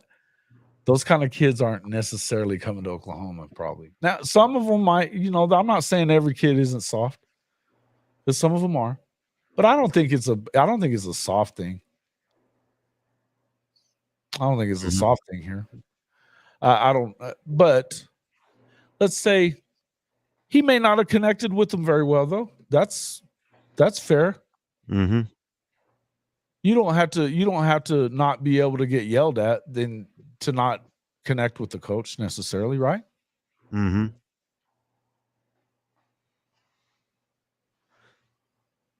I just have to go, Yeah, this is Billy's got it. I mean, this is what you have to look at. There's a lot of things, guys. It's not just one.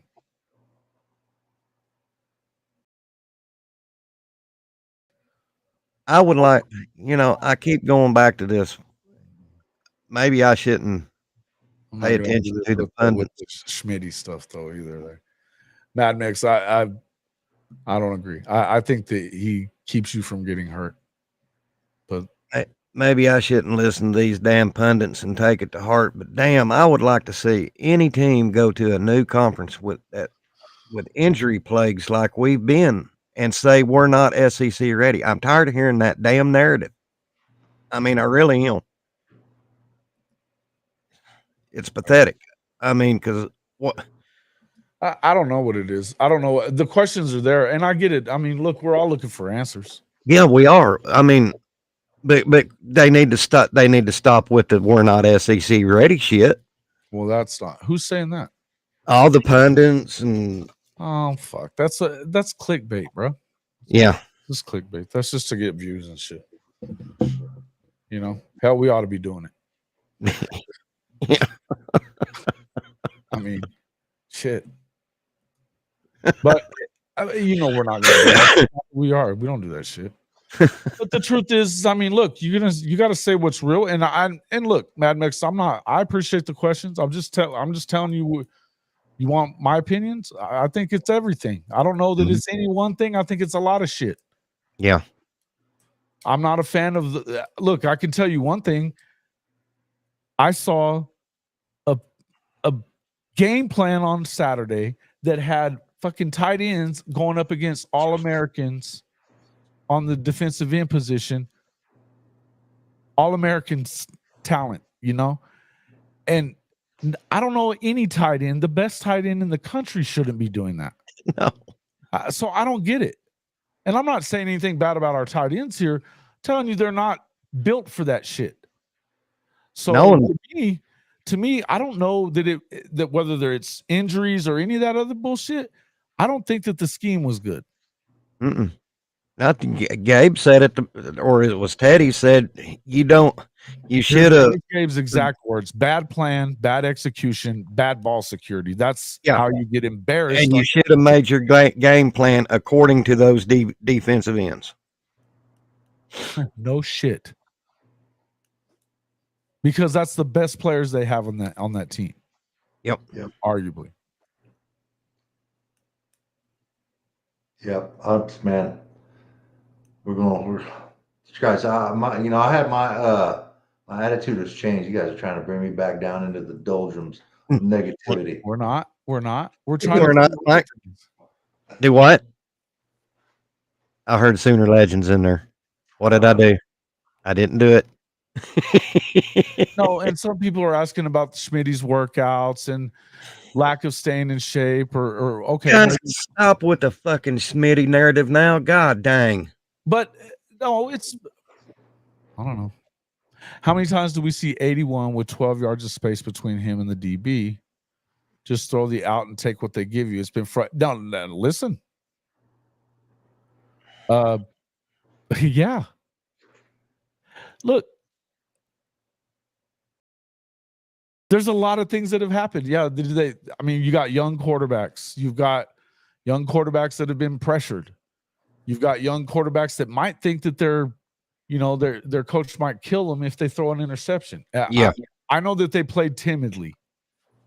And the difference between Michael Hawkins when he came in against Tennessee and Michael Hawkins when he went out against South Carolina, not the same.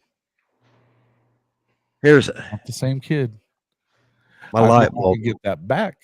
But I think that the scheme had as much to do with it as anything. I would just say that. As timid as our quarterbacks has looked so far, Saturday is going to tell you whether it was Seth or not. I don't know if you're necessarily going to fix. I don't know that you. I don't know that you're not going to fix it, but I'm going to say that I'm just piggybacking off what Jason said. Is could change. It's a change. And what you said, that they're scared to throw an interception, or they're out of fear of maybe that the coach is going to take them behind the palace and take an extension cord to them.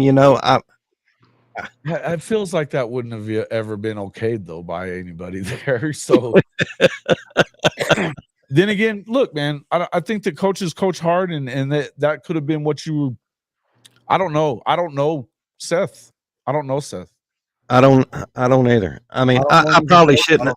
I probably used the wrong terminology on that because I'm a hick from the sticks. No, but I'm just saying I don't know that we know what he is. You know what I mean? I don't know that we know that he's that way, and maybe he is that way. Maybe he is. Maybe he just didn't connect with them very well. But I don't know what that means. I'm going to tell you this: I don't think he knew what the fuck he was doing with this. I think that the marrying the two systems together, wasn't for him and Joe John to do. No, I'm not going to say what K. Chris said the other day. No, I'm just going to tell you that I don't think that they were built for it. I will say this honestly: I feel better going into Ole Miss this Saturday than I did last Saturday going into South Carolina. I don't know about that I do, but maybe. But listen, I don't. But it's because I don't expect it to get better immediately. Now it could get me better either. Over the. I think what it is I'm used to it now. May not win either, though. But better may not mean that they win. It could be that they're competitive against a top 15, top 10 team, right? Because I don't know that you beat this team if you. I just want to be competitive Saturday. On the road, good quarterback you're going up against. They got a good defense. Chances are you weren't going to win anyway. But chances are you could have. So we'll see. Hey, look, I think that no matter what happens, something happens. I mean, it's good. We know for sure that this is not going to be the magic bullet. It's not going to look like this next year. It's not. No. Either if let's say, okay, we did the hypothetical on if they kill it for the rest of the year on offense because they got rid of Seth and that was the reason, then great. It's the offense still won't look the same next year. It won't look the same next year. So who's going to block? No matter what happens, it's a positive. I think you have to look at it that way. That's all that's left. Yeah, who's going to block? Hey, listen, Jimmy, we're not sitting here sunshine pumping thinking we're going to fucking win the game. No. That's not what anybody's saying. A game. If they can look, I'd like to see them win too. They need to beat Mizzou, and they better as shit beat Maine. I hope and pray next season that our offensive line looks like a bunch of Peterbilts fixing to tear through it. Yeah, I think that they try to have to. I think Big Mike was right when he said the receivers. I think that you got to figure for Farouk's red shirt. Yep, he's got. You're gonna have to. You need to because I don't think that he's done enough to get in the league, right? Thank you, Chicken. Chicken said that. That's what I think. You gotta wait till the last couple. Like they all gotta come back. Yeah, they all gotta come back. Yeah, they do. But I don't know. I mean, but just a lot. But again, a lot of that's going to depend on who do they get. I think you don't keep probably some of these guys if I got to stop saying it's not going to look a certain way. Why? It's not going to look like it does this year because they're hiring a new coach or they're going to be better now. I can say whatever I want, Sooner Cowboy. You need to stop saying the same thing over and over. And I agree with Chicken. No fake punts on our side of the field. Yeah, I'd appreciate that. Yeah, that was couldn't understand that one. That I don't. I was trying to understand why we went for 2 on that point. Like, man, we could have scored double digits. Could have had 10. Yeah, chose to go for 2. I'm not sure why he went there either. Why did the numbers say it? Is that the? I say from now on when we get any kind of because it was 28. By that time, it was 28-3, wasn't it? When you got your touchdown, wasn't it? I think so. I gotta stop saying it's not gonna look a certain way. Sooner Cowboys, I don't know what the hell you're talking about, bro. But I'm gonna tell you this: it isn't gonna look a certain way next year. I'm sorry, I'm laughing at Chicken's comment. What did he say? Jimmy, we're putting a legend on water cooler duty. He'll protect. Yeah. There we go. Yeah. Fucking Sooner Cowboys got to come in here and piss me off every fucking time I have a stream. I say from now until the end of the season, when we score a touchdown, don't worry about a 2-point conversion. Kick the field goal. Do basic shit until we can get something figured out and scoring. Just score a touchdown, kick a field goal. Go from there. No more 2-point crap, Am I wrong for thinking that? I'm in agreement. My mind a little bit, yeah. Yeah, it definitely blew my mind too there, Billy. Well, guys, I got to jump off of I y'all. gotta go too, man. It's been fucking wild. Big Mike, you ready for 3:45 today, sir? Yes, I am. I'll holler at you guys if I have a chance to get on, but I don't know. I'll send you a link anyway, Jason. Appreciate you. You guys have a great show, and hey, make sure you get over there and check out. It's be 4:45 Eastern time, 3:45 Central on Sooner Legend Podcast. Keep moving that up. Hashtag Mike and Mike on Monday. Hashtag Mike and Mike on Mondays. Hey, again, I want to thank everybody who helped us reach 4,000 subscribers. Yes, buddy. Sharing the stream. If you are new to the channel, become a subscriber. You can actually become a channel member as well for as low as $2.99 a month and spend more time with us in the in our Discord, where it gets even wilder. Yeah. So yeah, we'd appreciate that if everybody does get over there, check that out. That's $2.99 a month. It'll get you in there along with some other stuff. Actually, I'm trying to come up with how I'm gonna do it, but because we hit 4,000, I'm gonna give away a few things from the show. So I appreciate that. Actually, voting, you get to vote in our Hall of Fame top 25 poll as well, which will be out tomorrow. Folks, you know who you are. And Stephen G, no, that excuse doesn't work for me. I got mine in. Vote in that motherfucker. Mine was in the minute you sent it. Yep. Big Mike, did you vote this week? I don't know if I got. I didn't get it again.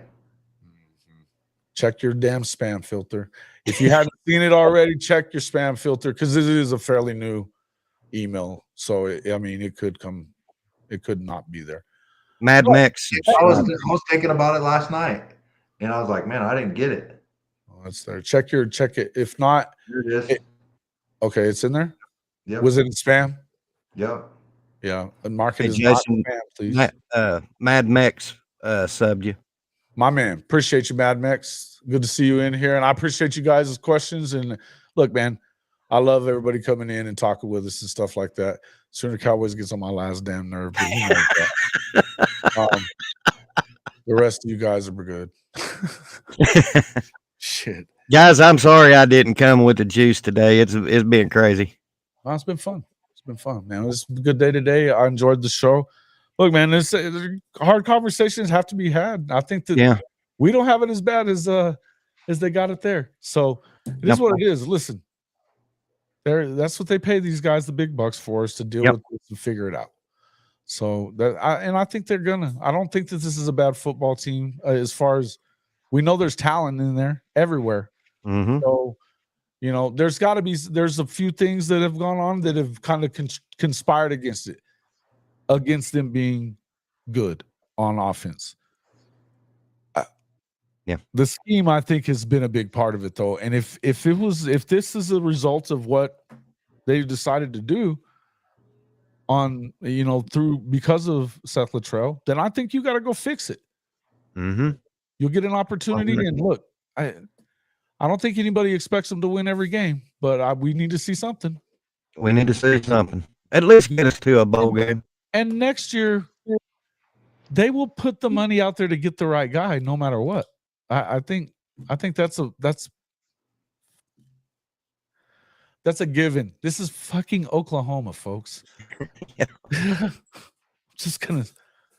It's Oklahoma. This is not Mississippi State. This is not South Carolina. This is not Mizzou. It's not Okie Light either. Mm-mm. The expectations are the expectations, and they'll find a way to get there, or they'll have a new coaching staff. One way or the other. That's how it all goes. Appreciate everybody coming in, though. Big Mike, thank you for coming in once again, as always. Make sure you guys get over there and check him out. He still hasn't sent me the stuff for Michael Boganowski Jr.'s merch line. As soon as he does that, bro, I sent it to you that day. We weren't even out the show. Where? Bullshit. Because that'll be there at any point, right? You didn't get anything? Yeah, but you haven't been in the Discord is why I don't have your email, Kimberly K. You haven't been in the Discord yet. I'll send it to you. Say, are you on Twitter, Kimberly K? Yeah. Find me on Twitter. It's at JW_HOF on Twitter, and send me your email and I'll shoot it to you that way. Definitely want everybody voting, man. We want everybody voting. We haven't had enough votes. And Stephen G, no, you don't get away with that bullshit excuse that you gave me. You got to vote. It's a nice try, but no. No, man. Love you guys, though. Appreciate everybody coming in. And I'll get that over there anyway. And we'll see you all guys on the next one. Throw them down, vote. Both of them.